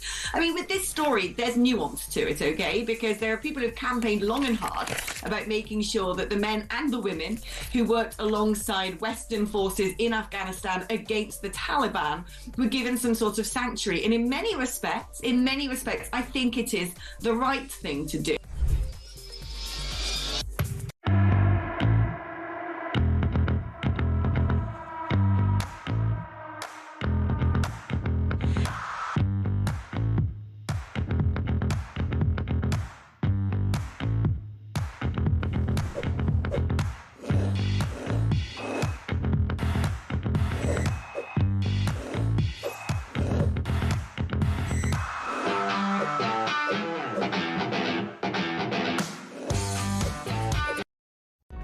Across the UK, on DAB+, on your smart speaker, on your smart TV, and on your side.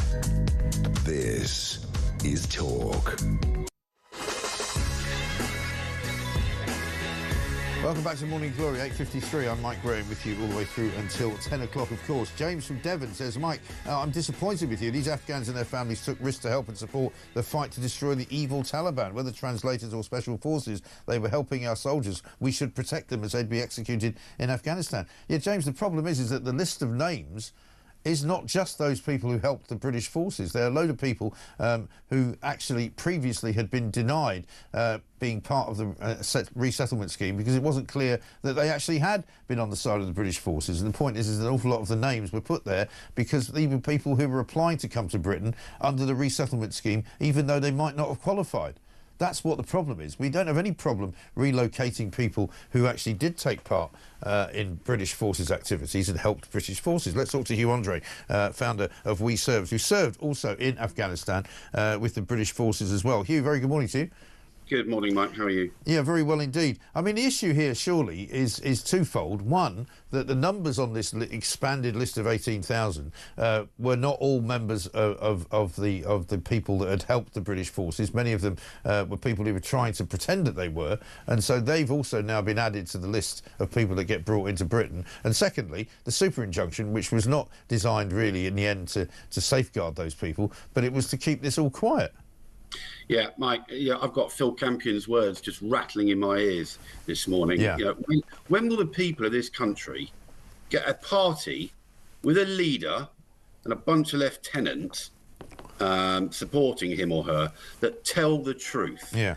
And that own their own mistakes. We had a saying in the military, a good set of orders doesn't survive the first contact. Yeah, it means that you can have a plan, but if it doesn't work out, you have to adapt, you have to be flexible, and you have to have a reserve, a backup plan. And none of our parties ever seem to do this. And it's just continual mistrust.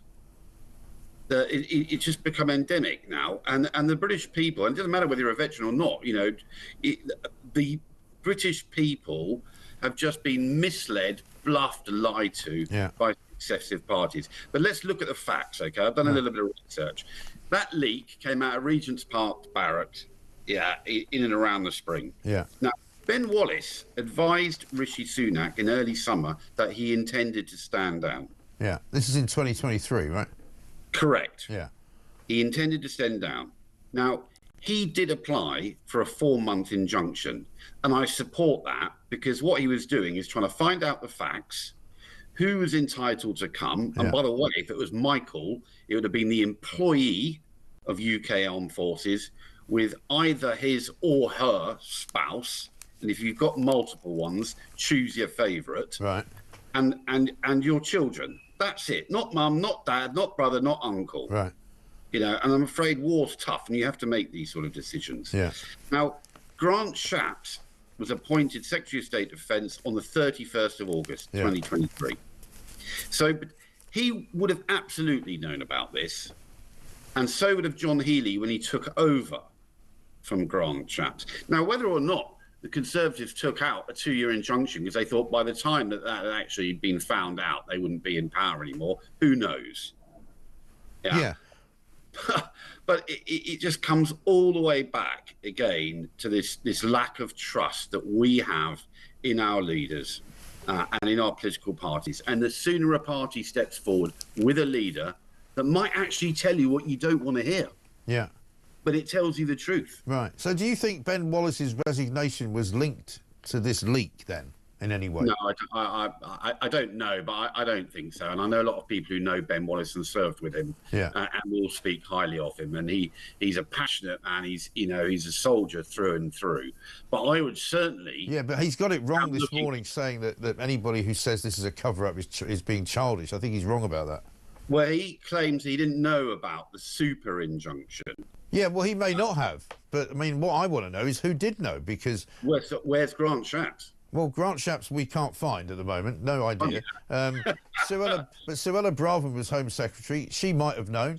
Robert Jenrick, Immigration Minister, surely he would have known. Rishi Sunak certainly would have known. And you would imagine, given that the cost of it was £7 billion, that the Chancellor of the Exchequer at that time would have known. And I presume 100%. That was Jeremy Hunt. 100%, Mike. And do you remember there was another leak during the Afghan war, except this time it came from Glasgow. And a sergeant major, by mistake, sent a list out to soldiers serving in Helmand that they were going to be made redundant. Oh, Christ. He did it by mistake. Right. And he owned it. He was mortified. He couldn't apologise enough. It broke the guy. Yeah. But he stood up and he said it was my fault. Yeah.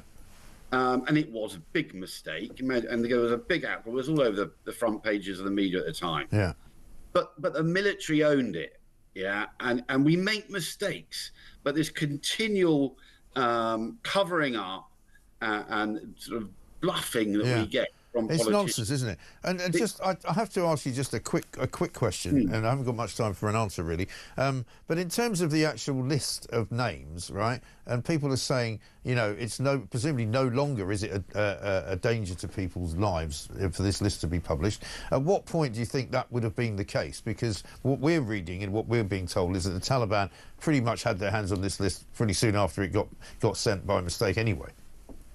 Yeah, and it is true. The Taliban would have executed anyone who had seen it. But they don't seem to have done that, though, is what we think. Well, I ask myself, I'm going to be pretty harsh here, but we spent billions training the Afghanistani Defence Forces. Yeah.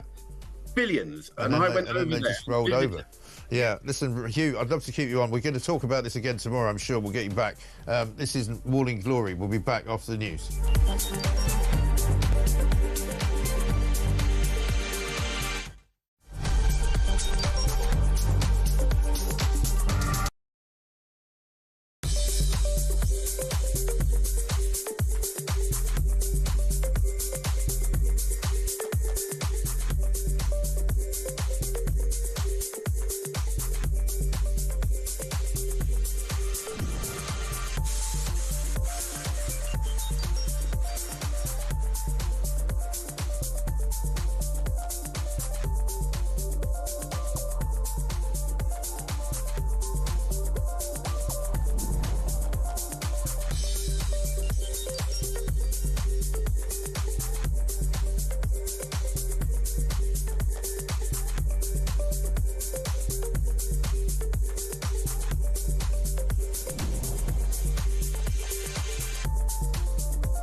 Across the UK, on DAB+, on your smart speaker, on your smart TV, and on your side. This is Talk.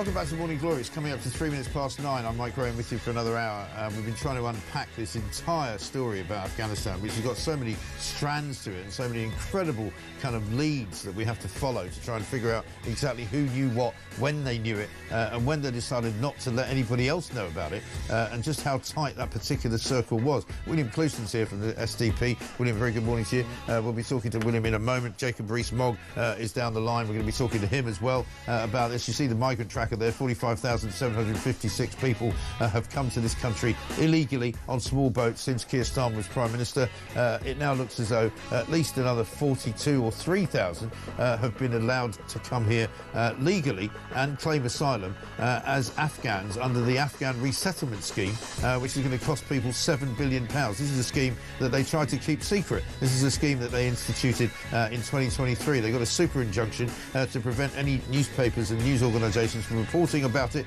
They didn't tell other members of Parliament. They didn't even tell other members of the Cabinet. This is the Tories we're talking about. Meanwhile, when Keir Starmer gets in late July of last year, he decides to look into it and do a review, but they didn't lift the injunction. They didn't tell us about it. And all the while, when he was saying he was making the borders of this country safe and he was making sure that we were going to do deals with all sorts of countries like Albania and then France, because there's going to be one in, one out. We're going to be very careful about who's allowed into this country. Not once did he mention that there were thousands upon thousands upon thousands of Afghan refugees coming here with their wives and their children, being settled here at a cost of £7 billion.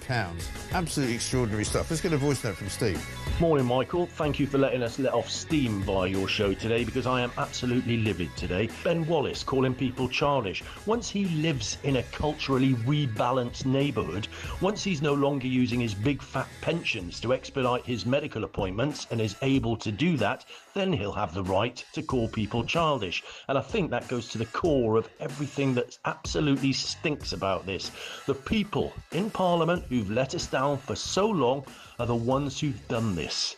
Their total incompetence has brought this situation about. As I say, livid this morning. Yeah, livid doesn't begin to cover it, Steve, but I appreciate what you're saying. Thank you very much indeed. So many of you have got much to say about this. We'll be talking about it, I'm sure, for several days, if not weeks, because we have to get to the bottom of it. I was saying just a little bit earlier in the last hour, this might even lead to us having to call a general election, because the levels of trust now in this government have fallen to well below the waterline. 0344 499 1000 is the number. This is, of course, Morning Glory. It's the home of common sense. Let's get it on.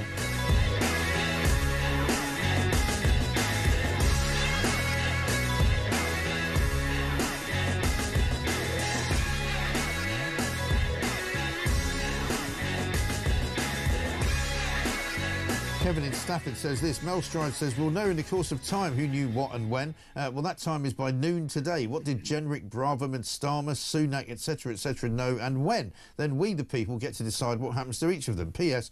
Healy did say yesterday that the Afghan numbers were included in Home Office figures. Yeah, but if they were included in Home Office figures, why were they not stipulated as such? Because, as I said, I seem to remember that there was a number of asylum seekers who had come in under the proper official net migration figures, 76,000 of them, and they may well have been included in there. But the trouble is that was a sleight of hand, because they did not admit that that's where those people were coming from. And that is the point. And if they did count them, then why need super injunction? What's the big deal? You know, either tell us the truth or lie to us. It's as simple as that. Let's talk to Jacob Rees-Mogg, former Leader of the House of Commons and former Minister for Brexit Opportunities and Government Efficiency under Boris Johnson. Jacob, very good morning to you. Good morning. Thank you for having me on. Thanks very much indeed for joining us. We were originally going to talk to you about a wealth tax, which we will do, but I've got to ask you about this story today, because it's an absolute bombshell that we were not only lied to by the Rishi Sunak government, but the continuation of the lie was something that they thought was a good idea. Did you know anything about this? I knew nothing about this, and I confess I agree with your judgment. This is a more important story than our discussion on the wealth tax. I think this is a deeply, deeply concerning story. I think super injunctions are something we should be concerned about in general, the way they're used to stop the press reporting things that are of legitimate public interest. And I listened carefully to Ben Wallace and read his article in The Telegraph, and he was a really fine defence secretary. I mean, it is thanks to his work that Ukraine had a fighting chance. So he is somebody who is a good and capable person, was a fine minister. And I think his initial request to use a D notice to keep this secret when there was an immediate threat was not unreasonable. Yeah. I think what is outrageous is that this has then been kept for years, and the British people, via Parliament, were going to be not just misled, but directly lied to. And the costs that were suggested to the court, £7 billion. Now, there is an ancient constitutional principle that money is not raised and spent in this country without the approval of the House of Commons. Yeah. £7 billion is a lot of money to spend secretly without letting anybody know. It is, and even the judge in the case was incredulous when I think back in November of last year, he was asked to continue the injunction. So I'm by no means letting the Conservative government off the hook here, but Labour appear to be complicit in it as well, because by the time we got to certainly last November, the list would have been, by most people's definition, pretty much spread around the world, and the Taliban would have got their hands on it anyway. But it appears to be Grant Shapps who started the ball rolling, presumably with Rishi Sunak's permission, back in December of 2023, or September rather. Well, the Prime Minister must have known about a decision as important as this. It couldn't have been taken simply on the say-so of the Defence Secretary. The amount of public funds involved, it means the Prime Minister just must have known and must have approved. And as I say, I think there was a case for it in the first few weeks, but not for years and years. I think the judge comes out with great credit. He seems to have asked all the right questions. He seemed to be concerned to protect democracy and freedom of speech, and had a concern for public expenditure. One of the reports I read said that the appeal court then upheld this super injunction. So what was going on at the appeal court? And I do worry that we're giving much too much power to judges to stop things being reported. And I think we need to have stronger protections for freedom of speech so that judges can't just stop things being reported for years. No, exactly right. And knowing the inside workings of the Cabinet, Jacob, I mean, who else would have known? I'm assuming that Suella Braverman, the Home Secretary, would have known. I'm assuming that the Chancellor of the Exchequer, because of the amount of money involved, would have known. That would be presumably Jeremy Hunt. I'm assuming as well that Robert Jenrick, the Immigration Minister, would have known. I think that the Cabinet Secretary would obviously have known, and the relevant civil servants in the department would have known. I expect you're right that the Chancellor would have known. I expect you're right that the Home Secretary would have known. I can't be certain that the Immigration Minister would have known. It may not have gone to junior ministerial rank.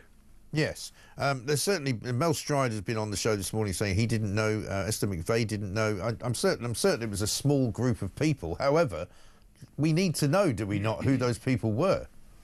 Well, I'm sure that they will say in due course, because there'll be pressure on them to do so, and they will want to admit what they knew and when. There is, of course, no and no. And that is to say, the Home Secretary might have been informed that this decision had been taken and there would be a blip in the figures, but may not have known the full information. Yes. And there's also the question, which I think is more important, not who knows, but who actually makes the decision, who decides.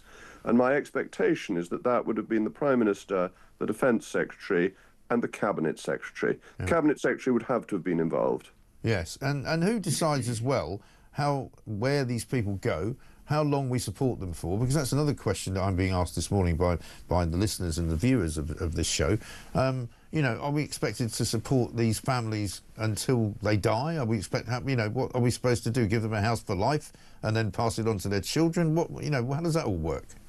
Well, that's a very good question. And what is the level of responsibility to them? I think in the context of the millions that we've had coming into this country, supporting a few thousand who have actually helped the country is, in the scale of things, proportionate. I'm much more concerned about the millions coming in. I'm concerned about the visa overstayers, which I think is a huge problem that hasn't been discussed enough, and I'm concerned about the small boats. I think when people have done a service to the country, they are in a more justifiable category. But I was hearing, just as I was waiting to come on the programme, the anger coming through from your viewers and listeners about this failure to take migration seriously, and this is part of that wider problem. Yes, and for the Conservative Party, which is already pretty much at its lowest point, I think, in its history, this is a massive blow, is it not? It's hard to say that this is good for the reputation of the Conservative Party when we're meant to be the party in favour of free speech. Yes, and transparency. Indeed. As I say, I think a denotice initially to work out what the risk was and to safeguard people who were at the highest risk is one thing. A multi-year super injunction where you can't even say that the injunction exists. £7 billion of public expenditure, taxpayers' money, that you're not even allowed to know about. It's absolutely outrageous. Yeah, it really is. I mean, it also skews all of the economic foundations that we've been told about since July, since Labour have been in, because they haven't mentioned the fact that there's a £7 billion black hole. I don't know if it's part of the £22 billion black hole, but they could have done better here, couldn't they? They could have done. This is one of the failures of Labour, is that when they came into office, they said, oh, it's all the Tories' fault, and invented a £22 billion black hole, which didn't in fact exist. Whereas what they should have said is, oh, the Tories did this terrible thing, and now they have taken responsibility for it for a year. And I heard the Defence Secretary on another radio channel this morning, and he was saying, oh, well, we had to have a review. This is a government by reviews. Ministers never seem to want to make a decision. They always want to outsource their decision-making to some third party, some bureaucrat. Ministers are there to decide. And it seems to me they could have decided this within a month of getting into office. Yeah, it seems so. And let me just finish up with a quick question on the wealth tax before I talk to William Clouston. Inflation's up today, 3.6%, highest since January 2024, I believe, up from 3.4% in May. The portents are not good for the economy, are they? No, they're not. Labour's made a hash of the economy, and threatening higher taxation will make it worse, because the thought that there will be another tax coming in, say next April, will make more people leave the country. And we've already seen record numbers of millionaires and billionaires leave, and they're foreigners who have left. We will now begin to see high-earning, intelligent British people leaving the country because the taxation has got extortionate. It won't provide revenue for the Treasury, but also it will not allow the economy to grow. A wealth tax is a really bad idea. And one of the reasons it's such a bad idea is that there's no cash flow in relation to it. So if you own a house that's worth £20 million and you're taxed 2% on the second 10 million, you can't sell 1% of your house. You don't have the money in cash to pay it. Right. Therefore, you have to sell the whole house, which does a lot of damage to the property market, which is already weak. Yeah, the property market's pretty much dead and buried. But there we are. Listen, Jacob, really good to talk to you. Thanks very much for joining us. Jacob Rees-Mogg there, the former leader of the House of Commons, saying it's hard to see how this looks good for the Tory party. William Clouston's here. William, this is a shocking story. I mean, I'm still partially sort of have had my breath taken away. The more I looked into it last night, the more that I read this morning, the sheer scale of the betrayal and the clandestine way that the government of the Tory party acted, and similarly the Labour Party. I mean, they're both in it up to their necks, aren't they? Unbelievable. Can you believe it? You know, tax-paying, honest citizens have been saying for years, get a hold of the borders, get control of the borders. It's surreal. They've also been saying there's an awful lot of Afghan people wandering around. Yeah, every city centre, every single town and city centre, you can see it, Mike. But the point I was going to make was, it's surreal because at the same time as we were asking for them to get control of the border on the south coast, they had a covert operation to bring tens of thousands of people in. People that are very, very difficult to integrate. It's just unbelievable. Yeah. It's Well, we were hearing from a lady in Uxbridge, I don't know if you were able to listen to the show earlier, who said that she lives on a sort of former army base, and she said that she known about this. Afghan families moved into her army base in February of 2024. Didn't speak English. Yeah, of course not. You know, kids all went into the schools. This is happening in Essex as well. There's all sorts of places that I'm getting reports from, and people were telling me this, and we were reporting it, and the government was saying nothing. And you ask who knew, which politicians knew. Right. Well, I'll ask you a question. Can you organise a covert operation to ship tens of thousands of people here and disperse them without some people arranging it. Right. A lot of people knew about this, Yeah. and yet the public didn't know. Right. We weren't told. Well, I Parliament think wasn't the interesting thing is that, you know, I was reading earlier from a report in an Oxford newspaper about Oxford purchasing some houses, Oxford City Council, as part of the Afghan scheme that was going on. Scheme, the smaller one. Settlement Yeah. scheme. Yeah. So we sort of knew there was a scheme because people used to ask questions about, are we doing the right thing? Are we not betraying these people, leaving them behind, blah, blah, blah. You know, so we knew there was something, but I think it's the numbers that have shocked people. And Johnny Mercer, meanwhile, has, in his piece, I mean, the Tories are sort of doubling back a bit, you know, aren't they? I can understand them trying to do that, but it's on their watch, and they withheld it. Yeah. Imagine how few MPs they would have got if we knew about this. Yeah. In the election, Well, general election. this is the other reason, supposedly, why they wanted to keep the injunction going in spring of 2025, Obviously. because they knew that they'd be completely wiped out. And it would have been a long time, even if it was released by the election. It would have been a long injunction. Yeah. But no, Mercer says that you know, the triples, the special forces, some of those people that we probably should have taken in very, very small numbers, hundreds, are being rejected. Meanwhile, people with a tenuous link, he says a very, very tenuous link, are being shipped in. But you've got to remind people, you're running the same... I was going to say I shouldn't have said, but you're running the same thing on the South Coast every single day. 15% of all the unsolicited arrivals, the invasion on the South Coast, are Afghans. Totally unvetted. Could be ISIS sympathisers, terrorists, no, you name it. This group is vastly disproportionately criminal compared to virtually any other migrant group. And the ongoing cost to this country, I can't think, honestly. Well, this is exactly right. You know, because I was asking the question earlier to Esther McVeigh and to others, you know, how long are we expected to pay for this business? You know, because if you bring a family in and you put them in, say, a former army barracks or a house, a nice new house that's been built on a former army barracks, what's incentive for them to buy their own house or to get a job?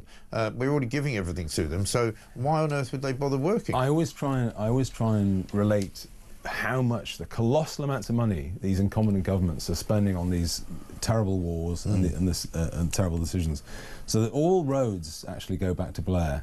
So the cost of the Afghan debacle, trying to make that into Holland, which is an imbecilic idea from the first place, the total cost is about 40 billion. And imagine in a world we were well governed. Imagine a world where Britain actually was well governed, you had a sensible government that didn't invade places like Iraq and Afghanistan. What could you do with that? Well, you could house 750,000 British people in brand new homes. You could build reservoirs, you could get nuclear power up and going. You wouldn't have a trade deficit in power.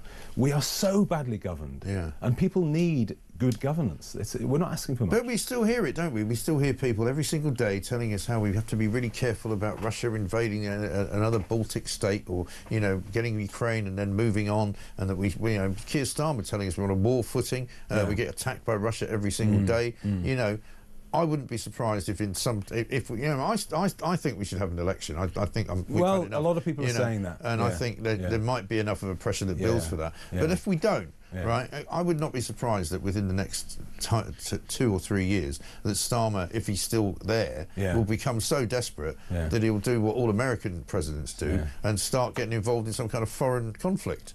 Because, you know, that's what they end up doing. You just don't know, honestly, anything to distract. But, you know, I just think all of this was avoidable. You know, as I say, most roads go back to these incompetent decisions. Once you've started it. You know, the other thing that we've got a law firm in Manchester pursuing the MOD and the government for every single breach. You know, so you've got 25,000 people there. Oh, these are the people we've invited in who are now suing us, right? Yeah, exactly, So, Afghans. Yeah, exactly. So it's they're going to get £50,000 each. But £50,000 each, Mike, is a small amount on the available data at how much some of these totally unassimilable migrants cost European states. And it's 500,000 in their lifetimes per person. So it's disastrous. Money we just don't have. It's money we don't have, and money we won't generate, and money we never can get back. Really, unbelievable. Effectively. And also the big question, the bigger question, and I suspect that there's no other super injunctions, but I don't know. What else are they lying about? What else are they not telling us? Who knows? Well, I mean, we know that it's a scale lying about everything, but are there other projects that we don't know about? There could well be. I don't know. I mean, and this is a slightly odd case, isn't it? It's a very strange. How we got here was an odd thing. You do. Some people are saying, I don't know, but some people are saying, well, if you really wanted to get those people in, you just leak it. And the other point is, Mike, that no, you know, you've got to ask this question. Do you not think the Taliban knew who was working? Of course they did. In tight-knit villages and neighbourhoods. They knew. Of course they knew did. Anyway. And also, so the reasoning, and I kind of agree with Jacob Rees-Mogg there, that you can understand if Ben Wallace, and people say he's an honourable man, I don't have any reason to disbelieve them.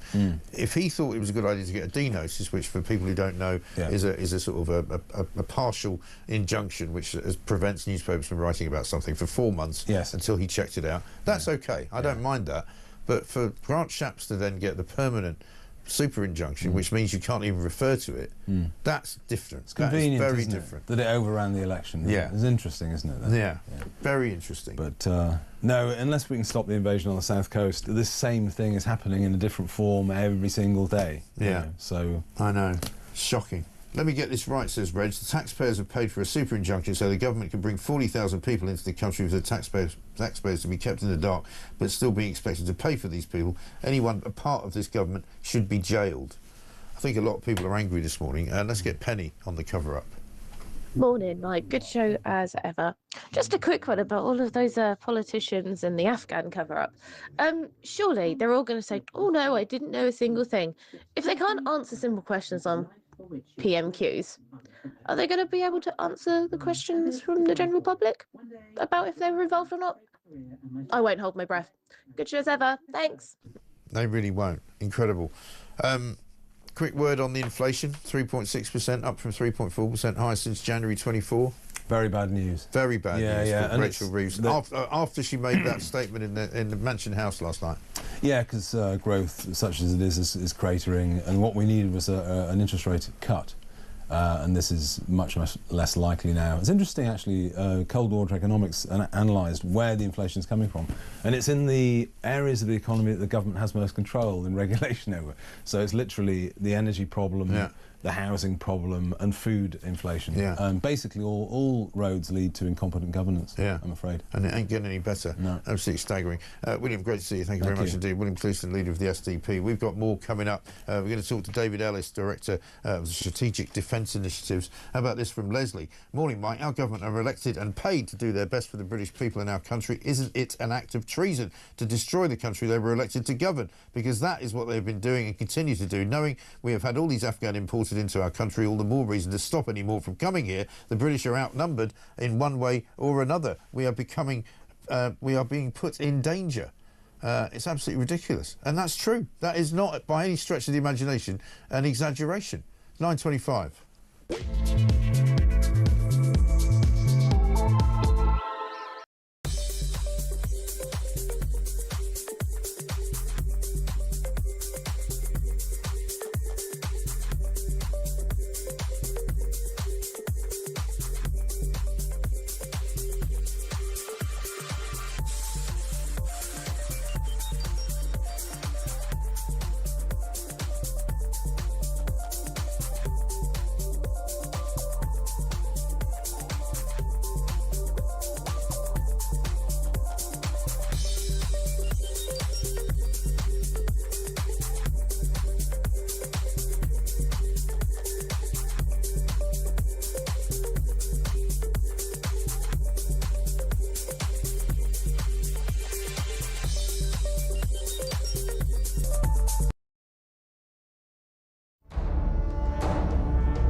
across the UK. On DAB+, on your smart speaker, on your smart TV, and on your side. This is Talk. Welcome back to Morning Glory, coming up to 9:28. I'm Mike Graham with you, of course, all the way through until 10. Another half an hour to go. Julie Hartley-Brewer will be here right now. Let's get David Ellis, Director of Strategic Defence Initiatives, and Stephen Wolfe, who's from the Centre for Migration and Economic Prosperity. Let's talk to David first of all. David, very good morning to you. Good morning, Mike. How are you? Yeah, OK. Still quite stunned, really, because of the state of this story. I mean, I find it quite incredible. I mean, I've covered some pretty amazing stories over the years, but this one really seems to take the biscuit. How on earth the government thought they could get away with this super injunction and import literally 40-odd thousand people into the country, spend £7 billion and think nobody would find out about it. It's astonishing. I mean, I know you're going to be in talks today, I think, with different various military officers and sources to try and see what else we can find out, because this story sort of leads everywhere, doesn't it? Yeah, there's obviously a lot more now. The Pandora's box is open, but I think what we need to do really is draw it back to the context of our governance system, and you were just going over that with William, and I've got to agree with what William was saying there, that the governance system is broken very clearly, and this is in the context of war all around. This is no time for our government to be pussyfooting around, and if they don't start to make decisive decisions now, we're all going to wake up in a very different country. Yeah. So it isn't possible really to practice national security without border control. So we don't actually have national security in Britain. What we have is something far more dangerous than that. We have an illusion of it. Yeah. Yeah, and I mean, you got Tony Blair's ex-2IC Jonathan Powell currently as National Security Advisor refusing to go before committee. So, obviously at this point when all this shenanigans was going on, we had a very different National Security Advisor. It would have been Sir Stephen Lovegrove, right, under the Rishi Sunak administration. Right. But I think this is off the chart stuff. It may well be the last, the straw that breaks the public's, the camel's back. Well, I mean, I think it has been that, certainly my experience of what people are saying this morning, and my belief that this could lead us to a general election inside of the period of time that Keir Starmer thought he was getting elected to, i.e. before 2029. I mean, Gwyn Jenkins appears to be the man in charge of Special Forces at Regent's Park Barracks, where the leak happened, right? But he doesn't appear to have been involved with the Starmer government when he was possibly going to be. So I don't know whether he's been punished, but certainly doesn't appear to have there appears to have been nobody punished for this leak in the first place. Yeah, you'll find it. I mean, the audit trail can come out now. We can start asking the questions. But of course, you've got to understand, William said something quite critical, actually. A lot of this traps back to Blair. So what people have to understand is, I mean, I don't know how you view the MOD. How do you view the MOD? Well, I view it as probably overloaded with too many civil servants and not enough soldiers. One. Do you view it as a military HQ? No. No, okay. Well, if you view it as a management centre, so Tony Blair gutted the MOD and turned it into a management centre, and then he Europeanised it with the view that he would be doing defence and security in European Defence and Security Union. So it would just basically be a regional administrative unit. Yeah. Yeah, and I think it's the over increasing sort of overarching problem that afflicts all public sector bodies, it seems to me, from the NHS all the way through local councils into every single government department. The places have been overtaken by sort of woke ideology. They've been more concerned about, making sure that people address each other with the correct pronoun than the soldiers have got proper boots to go into battle. All the priorities have been completely wrong for years. And I don't know how it's taken so long to get to this kind of collapse, I suppose. Well, you're looking at sort of 25 years of it being degraded. But we've got to now understand that, I think going into this sort of super injunction angle a bit further, and Rishi Sunak, my understanding and what's been put to me by senior officers is that Rishi did not want to be a wartime PM. Right. And that's why he bugged out. So we have to view this in the context that we've got a broken governance system, and we are at war, and that's hybrid war, grey zone warfare in the UK, where our adversaries are throwing everything at us other than the shooting. Yeah. But we have multiple fronts opening up all over the planet, right? And our military now is no longer capable, thanks to both the Tories and Labour, of doing any intervention. And thankfully, the Ukrainians are doing that for us, because we would be unable to do it. Right. So that's the context. So where we are in the principle, in the key factors with this, and I've got to draw into this really. If you look at how our veterans are treated, and I think you and I think you have continually, with some of the other speakers that you've had on, tried to highlight just how badly our own veterans are treated. Yeah. Now look at this with the Afghanistan veterans and what's going on there. But the veterans are a key factor. Veterans in this country are a real serious key factor. We've got 4 million of them approximately. And when push comes to shove, we need those veterans to come down the right side of our flag. Yeah. And the danger with this, and I'm absolutely certain that our adversaries would love to see civil unrest in this country. They would take that as a win. Yeah. Okay? Because where we are in the battle order with all this, we have, people think World War III will look like nuclear bombs and missiles landing. Well, there's a lot of stuff happens before that in the battle order, and we're in that sequence now. So, if you're expecting sort of missiles to arrive, they won't, because it'll be all the other stuff that comes first, all the hacking, all the destabilization, all the active measures go into the latter stages, and hopefully the adversaries will get us to start civil unrest, and at which point then maybe the missiles will arrive. But the veterans, the key thing is that our veterans are a key issue. They're a key issue to our own government, who are treating them appallingly, and now we have this. Yeah. I mean, the contrast couldn't be... what are these people thinking? I know. Wow. That's quite a statement, and I can't disagree with any of it, David. Listen, let's talk about this more, because I think we need to. We haven't got time today. But great to talk to you. David Ellis, Director of Strategic Defence Initiatives UK, paints a picture of a very, very broken Britain indeed, and a very dangerously broken Britain, quite frankly. I think it's time, surely, must be, to get an election organised. Let's get a voice note from Michael. Mike, just what's the point? What is the point? We can seem to find money to bring people over on the most spurious of grounds, and that 24,000, is that the actual people, or is that their dependents as well? Because you can multiply that by 10 if it's dependents, and that's a city the size of Leicester we've got, and that'll be 1 million within 4 or 5 years by the time they've had all their children. What is the point in working hard? What is the point in paying tax when these people get something for free all the time? I'm just going to go and take whatever I can get. Why should I do any more? Why should I? Yeah. Michael, I don't blame you. I mean, this is the point that people have reached. Stephen Wolfe is going to be with us shortly, Director of the Centre for Migration and Economic Prosperity. Good morning, Mike. Ralph in London says, regarding the Afghan issue, I was recently in conversation with a lady that has a son in the RAF. She told me he's based at Bryce Norton. He told her that there are many Afghans living there in the base housing.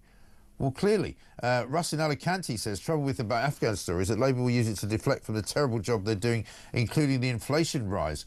Don't let them off the hook. No, I won't, Russell, because the fact is they're on the hook over the fact that they did not investigate this whole situation and reveal it to the British public for a year. Let's not forget, John Healey only yesterday talked about the injunction, right? Only yesterday did he say this to the House of Commons. And the previous administration applied to the High Court for an injunction to prevent the data loss becoming public. The judge deemed the risk warranted going further, and on the 1st of September 2023 granted a super injunction which prevented the disclosure of the very existence of the injunction. Mr. Speaker, that super injunction has been in place for nearly 2 years. Unbelievable stuff. Afghanistan, you can say that again. Coming up, we will speak to Stephen Wolfe. This is Talk.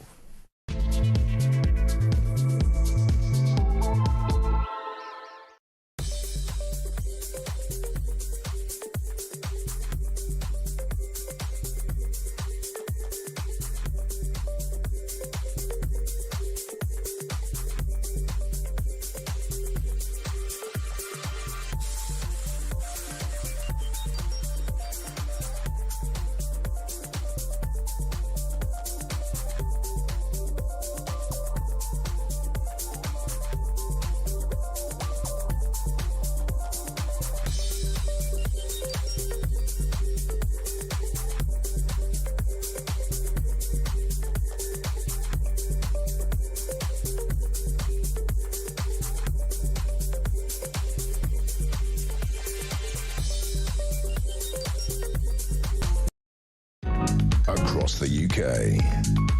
On DAB+, on your smart speaker, on your smart TV, and on your side. This is Talk.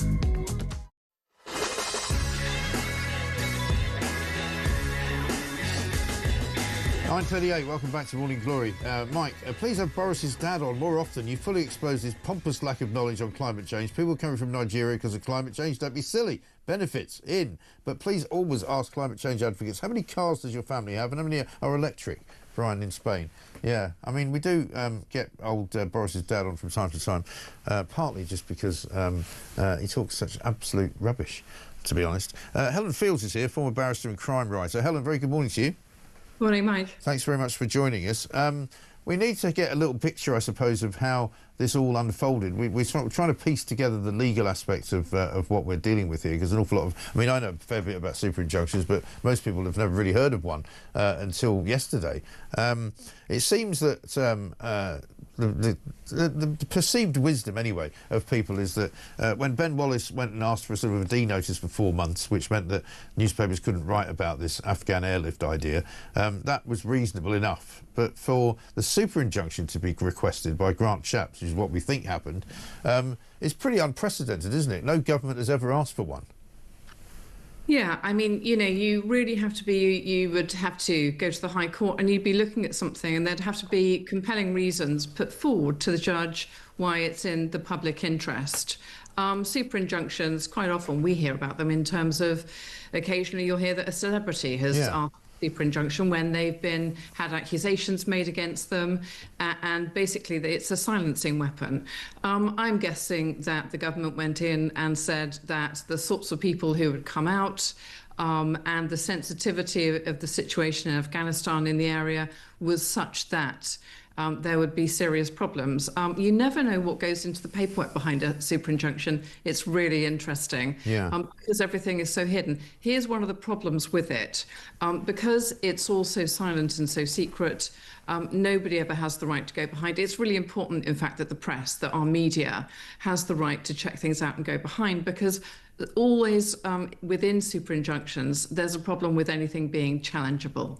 That it is definitely the problem here. But I suspect that they went in and explained that there were potentially some military reasons or some secretive reasons why some of the people who came out had to be moved. And that's the basis on which probably they asked for the super injunction. I very much doubt there was any consideration in the papers of the fact that this was just something they didn't want the public to hear about. No, but I think that's what it became, because the super injunction could have been lifted at any number of points after the fact, couldn't it? You know, for example, last November, when we heard the judge was actually quite shocked and asked the question, you know, have I gone bonkers? When he was asked to sort of continue it, if you like. And similarly, when he was asked to continue it kind of in the spring of 2025, you know, it could have been lifted then. Yeah, it could, and you know, of course, one can only guess about what reasons were put forward. It's very difficult for judges when they're faced by government representations, especially at a high level, especially but what they're being told is a secretive level, because of course the onus on them to get that right is incredibly. Yeah. Oh, I don't think I'm going to be critical of the judge in this case, but I am going to be very critical of the government trying to keep things from the British public. I think it's outrageous. Yeah, you know, we have a right. It's our tax money, isn't it? And it's, you know, both. Well, it's not just our tax money, but it's also it's our country. To be fair, you know, and we've got enough problems with people coming here, both legally and illegally. Can't even say it, illegally. But the idea that suddenly there's going to be a whole tranche of people, thousands, tens of thousands of people coming, and nobody's going to be able to be told about it, it's just incredible. Yeah, I mean, you know, one of the reasons that we have open courts and open courtrooms is so that the public are allowed to be kept up to date and kept aware of what's going on in their country. And the problem with super injunctions is that it flies in the face of that. Yeah, it is absolutely and utterly incredible. Listen, Helen, thank you very much indeed for talking to us. Helen Fields, former barrister and crime writer. This from Alan Middlesbrough. This level of betrayal and dishonesty over the Afghanistan scandal is stark and possibly a tipping point and a Rubicon crossed, he says. If the taxpayers of this country are not allowed a general election to express their dismay, there will be uproar. I think you might be right. I'm against the vast majority of immigration at this time, says JJ in Norfolk. However, I have time for vetted people that have helped our country. However, if the government cares so much about this, why did the Gurkhas get treated the way they did, and why are our own veterans homeless on the street? Well, exactly right. And JJ, it's not just about the fact that these people helped us, because there are an awful lot of people on that list who are coming into the country who actually were not in any way, shape or form, anything to do with the British forces. And that's why they were being questioned, and that's why they were put on the list, so that they can be checked out. Let's get a word with Chris, who's in London. Hi, Chris. Yeah, morning, mate. How are you? Yeah, well, shocked and stunned, really, to be honest. Can't quite believe it. Yeah, I think the fact that Pandora's box is opened is the interesting message here, because I think one thing it might explain to us is why nobody's been actually trying to stop these boats. Yeah. Because if the small boats suddenly stop coming, explaining why all these young Afghans are still turning up in the high streets might be a lot more difficult to justify. Maybe, yeah, maybe. So interesting point. It's like a camouflage, if you like. Yeah. In the same way that Rishi Sunak, nobody knew why he called an election in July. Well, this might be an explanation if he thought that injunction was going to come undone, and therefore he wanted to have an election before this came out. I think somebody else made that point. But my real concern is, well, the shocking news is that maybe this is the reason why they've been slow walking and stopping the boat. So it wasn't obvious that there were migrants coming from somewhere. But perhaps the good news is now they can turn around and start stopping the boats because they don't need the cover anymore because it's been released. Yeah, maybe. So maybe there's an upside. You never know. Maybe. Well, let's hope so. Well, the upside for me would be an election. Chris, thank you very much indeed. Charlie's in West Sussex. Hi, Charlie. Hi. Can you hear me? Yeah, I can. Yeah, go on. Okay, yeah, I spoke with one of your guys earlier on, and we have a situation here in Yapton, small rural village. I'm on a development of 120 new build houses. Right. And at the end of it, there was another little plot of land, so the developer bought that and put 9 dwellings in there. There were 2 two-bedroom apartments, 3 three-bedroom houses, and 4 four-bedroom houses. Right. All of a sudden, out of the woodwork, it turns out that Arran District Council have taken a government kind of grant, commercially borrowed in excess of $1 million, and bought all 7 houses specifically to house Afghan refugees. Wow. Who apparently assisted the British forces, and this is our way of helping them. Right. But there was never. I'm a local parish councillor. There was no word, no insight. It just happened. Right. That's shocking, isn't it? Totally clandestine, and it's left a bad taste on the 120 people who bought houses, the best part of £500,000, and we've got a ghetto on our doorstep. Right. And this is the problem now, because I've been looking at some of the new build estates that are around and about sort of southeast London, and they've all got a cohort which is social housing. And I'm wondering how much of that is going to be given over, not even just to these Afghan refugees, but to all the people coming out of the hotels as well. Well, that's exactly right. I mean, this is why Angela Rayner is in trouble, because she can't defend what's ultimately going to happen. Yeah. It's a shocking state of affairs. So if they haven't moved in yet then? Oh, yeah. They did. This is 12, 18 months ago. Oh, okay. So they're all living there now? Yeah. Right. 3 and 4 bedroom houses. And kids in local schools and all that? Yeah, 350,000, $500,000 for the 4 bedroom, which is what we paid. Right. And it's...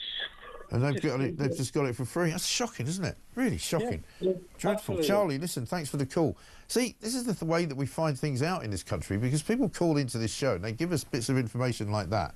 And that'll be happening all over the place, all over the country, because that's only a small portion of people, isn't it? You're talking about, what, maybe 15 people in there?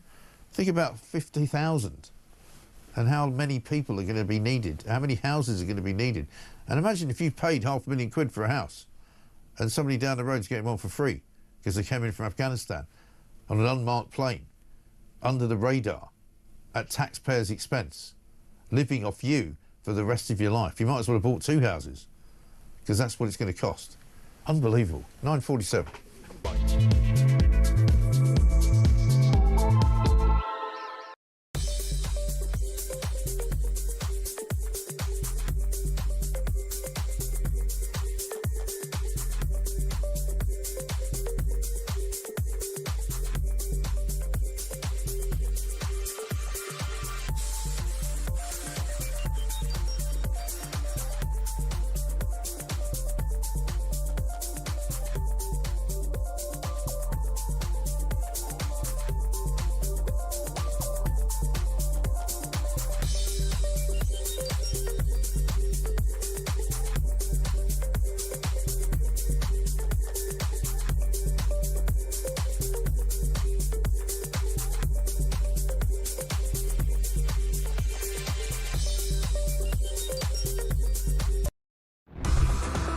Some breaking news this morning revealed that under the Terrorist Act, 242 people were arrested in the year to June of this year. That's something you can indulge in as to all the people who aren't going to prison because, well, there's no prison spaces. So this is a talk exclusive we've been looking at.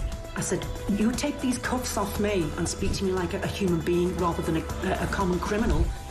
You're just left wondering, does these people who lead us actually hate Britain? Yeah. Do they not love our country and everything that we've stood for?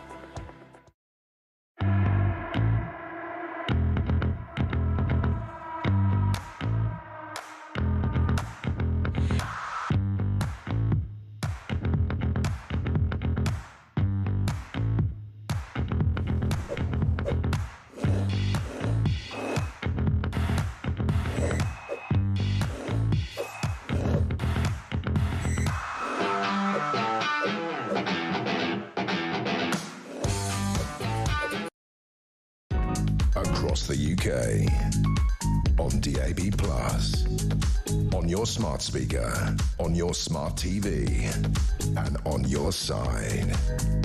This is Talk.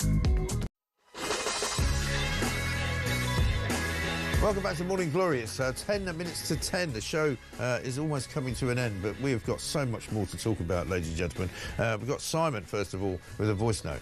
This goes all the way to the top, doesn't it? Because this would explain, maybe only partly, why Rishi Sunak called an early general election. Because he knew that this super injunction could possibly make his election really, really difficult for himself. Which just says to me that the election that we've just had is pretty much null and void. Yeah. We need a new election. This is shocking. Anyway, I'm going for a walk on the beach with my dog. Have a great day. Simon, thanks very much indeed. Yeah, I don't disagree with that. You know, there's serious questions that need to be asked now about the motivation for calling an early election in July that Rishi Sunak did last year. Serious questions, surely. Elliot's in Bushy. Hi, Elliot. Hi, Mike. Before I explode, I've just got to share this with you. As far as I'm concerned, and everyone I speak to, Mike, and please take this in a real positive but meaningful spirit. King Charles, if he's got the, dare I say, balls, he has the constitutional capability to, and legally he can do it, dissolve Parliament and call a general election now. These people and the previous mob, who only threw up 5 useless leaders and did nothing, in the old days would have been done for treason. Yeah. They would have been hung and strung up. I'm not advocating that, but they have completely hijacked the culture and the way of life in this country. It's a disgrace. I'm 70 years old, and everyone I meet believes this, but they're frightened to say because they know that they'll be called racist or they'll be lose their job. King Charles should do it immediately. This election was won on a complete lie and fraudulent ticket. Yeah. Mike, it's a disgrace what they've done to this country. And this latest thing is just probably the tip of the iceberg. As you yourself said, who knows what's been covered up? It's a disgrace. It is. And it's treason. It is. It's shocking. Absolutely shocking. Elliot, I absolutely agree with you, and I feel your anger, and I totally get it, because this is beyond anything that any government, I think, has ever betrayed their electorate about. I think it's absolutely awful. Just awful. Chris is in Brighton. Hi, Chris.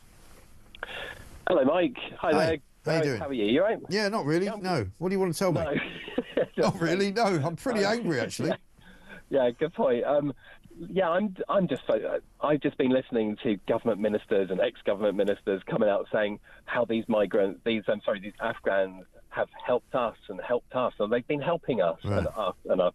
And it's like, well, wait a minute, weren't we helping them? It was that the whole idea. Right. I mean, our soldiers are out there fighting, dying for them. Yes. So they're not helping us in any way whatsoever. So they wheel out these government ministers to sort of control what, the narrative and make us all think that, oh yeah, these poor people, they've been helping us. No, we were helping them. Right. We've got to get that clear. And these guys are all on the side of Al Qaeda. You know, they're against the Taliban. Right. They were on the side of Al Qaeda. So we've been wheeling in, bringing them in by the drove. Yes. It's just ridiculous. The whole thing is bonkers, isn't it? It really is bonkers. Yeah, it's mental. Yeah. It's absolutely mental, and they think they can get away with it. I know. And people are waking up. People have had enough of it, and it's like water off a duck's back now. I think they can call us what they want, and it's like, no, we're right. You lot are all wrong. Yeah, it's true. They're so out of touch with the way people feel as well. Absolutely right. Chris, thanks very much indeed. Malcolm says this: whoever is responsible for the leak has cost the taxpayer a fortune and further exacerbated our ongoing unsustainable migrant problem. What are the consequences going to be for those responsible for this catastrophe? Well, this is the thing. People just sort of shrug their shoulders and go, it was a terrible blunder by the MOD. Well, it's a bit more than that, isn't it? It's a sort of potentially Britain-wrecking blunder, which has cost £7 billion. £7 billion. This is not a joke. Brad in Cambridge, no wonder Ben Wallace decided not to stand for the leadership of the Tory party, which surprised many people. He must have known that this skeleton would pop out of his cupboard at some stage. Surely this is the government's Watergate moment. We should hold a general election now, says Brad. I agree. I think we need to have one. Things have gone too far. Tony's in West Sussex. Hi, Tony. Hiya, mate. Great show. I turn my alarm on every morning. Thank you. 6. I never miss your show, ever, ever, ever. Listen to the question. The Leader of the Opposition is on the Privy Council. The Privy Council are aware of these kinds of decisions. Yes. So I'd like someone like Kemi Badenoch this afternoon say, in your position as Leader of the Opposition and being on the Privy Council, were you or were you not aware of this situation? Yeah. It's either yes or no. Yeah. It's a very straightforward question, isn't it? I think he was. Straightforward. He was. I mean, he definitely would have been on the Privy Council. I asked that question to Theo Usherwood this morning. He wasn't sure. No, he was. But if Theo Usherwood, the opposition is on the Privy Council, I think. Oh no, I get that. But that's what I'm saying. No, I get that. But what I'm saying is he wasn't sure if that meant he would have been told about this, because it seems to have been. Come on. Listen, all I'm saying is it seems to have been a very tight. Knit group of people that knew about it. Certainly Jeremy Hunt, the Chancellor, certainly Rishi Sunak, certainly Grant Shapps, the Home Secretary, certainly Suella Braverman, Grant Shapps, the Defence Secretary, Suella Braverman, certainly. Robert Jenrick, possibly, we don't know, and maybe Keir Starmer as well. I'm sure of it. So but even if he didn't, election, please. But even if he didn't, he must have known about it as soon as he became Prime Minister. When he became Prime Minister, that's for sure. He would have been briefed. Yeah, and he still kept it covered up then. Kept it quiet. Absolutely. Yeah. No, I agree. So I think all the same. Yeah, they're all the same. Definitely finished. Yeah. The Tories are finished. I'll never vote Tory again ever, and I certainly would never vote Labour. So it's got to be reformed the way forward. Yeah, absolutely. Tony, good to talk to you. Hope. Tony in West Sussex, thank you very much indeed. This from Phil. Mike, the cost per Afghan you mentioned could be partly for 10 years' rent. We should not keep them forever as adult Afghans, should get a job and support themselves after a maximum of 2 years after their arrival, as that would be time for them all to learn English and learn our ways. We can't pay for them forever. Well, this is what I was asking. I don't know whether we're supposed to pay for them forever. I don't know whether at some point they're supposed to stand on their own 2 feet. I have no idea whether the house that they're given, say for example down in Sussex, the £500,000 house that some of them have been given, is then somehow given to their children. I have no idea about that. Let's get a voice note from Patty on the cover-up. Hi, Mike. Patty from Coulston. Just a little query about Amy, who rang, who lives on one of the sites where the soldiers were living and the Afghan families came in. And she said that there were a lot of children at the local school who couldn't speak English. And yet I thought we were rehoming the Afghan translators. So I don't understand why their families wouldn't be able to speak English. Anyway, there's a lot of investigation to do on all of this story, and I think we're in a dreadful mess, and our governments have let us down terribly. Anyway, great show. Bye. Patty, thank you very much indeed. No question the government's let us down. No question there's so many questions to be asked more further about this story. Julie Hartley-Brewer's here. Very good morning. Yeah. Morning. Can I say on that last point, I mean, again, just because, you might learn the Russian doesn't mean your kids speak Russian. No, I get that. and they weren't all translators. The translators were supposed to come on come through on the Arab scheme. Well, the these problem are is other a lot of these support people workers. might not have been support workers Exactly, at all. these were people That's who'd the story. applied who hadn't been vetted, and that was the whole problem. The guy was going, "Oh, we need to vet these people." Yeah. I mean, it is absolutely extraordinary. I appalling, can isn't see an argument for having like a D-notice. I think there was one at the beginning, where, like a black news blackout, while we contact these people and get them out. I get that. Fine. National security. Jacob Rees-Mogg said that. I agree with that. The That's 3 years, but not a super injunction. Not a super injunction, not for 3 years, Right. and also to hide. Oh yeah, it might cost $7 billion, but we won't bother telling the taxpayers. Excuse me. I know. I have a right to know if you're spending $7 billion on that, and also the huge number of people who've come here again, not necessarily vetted. Large number of people left as well.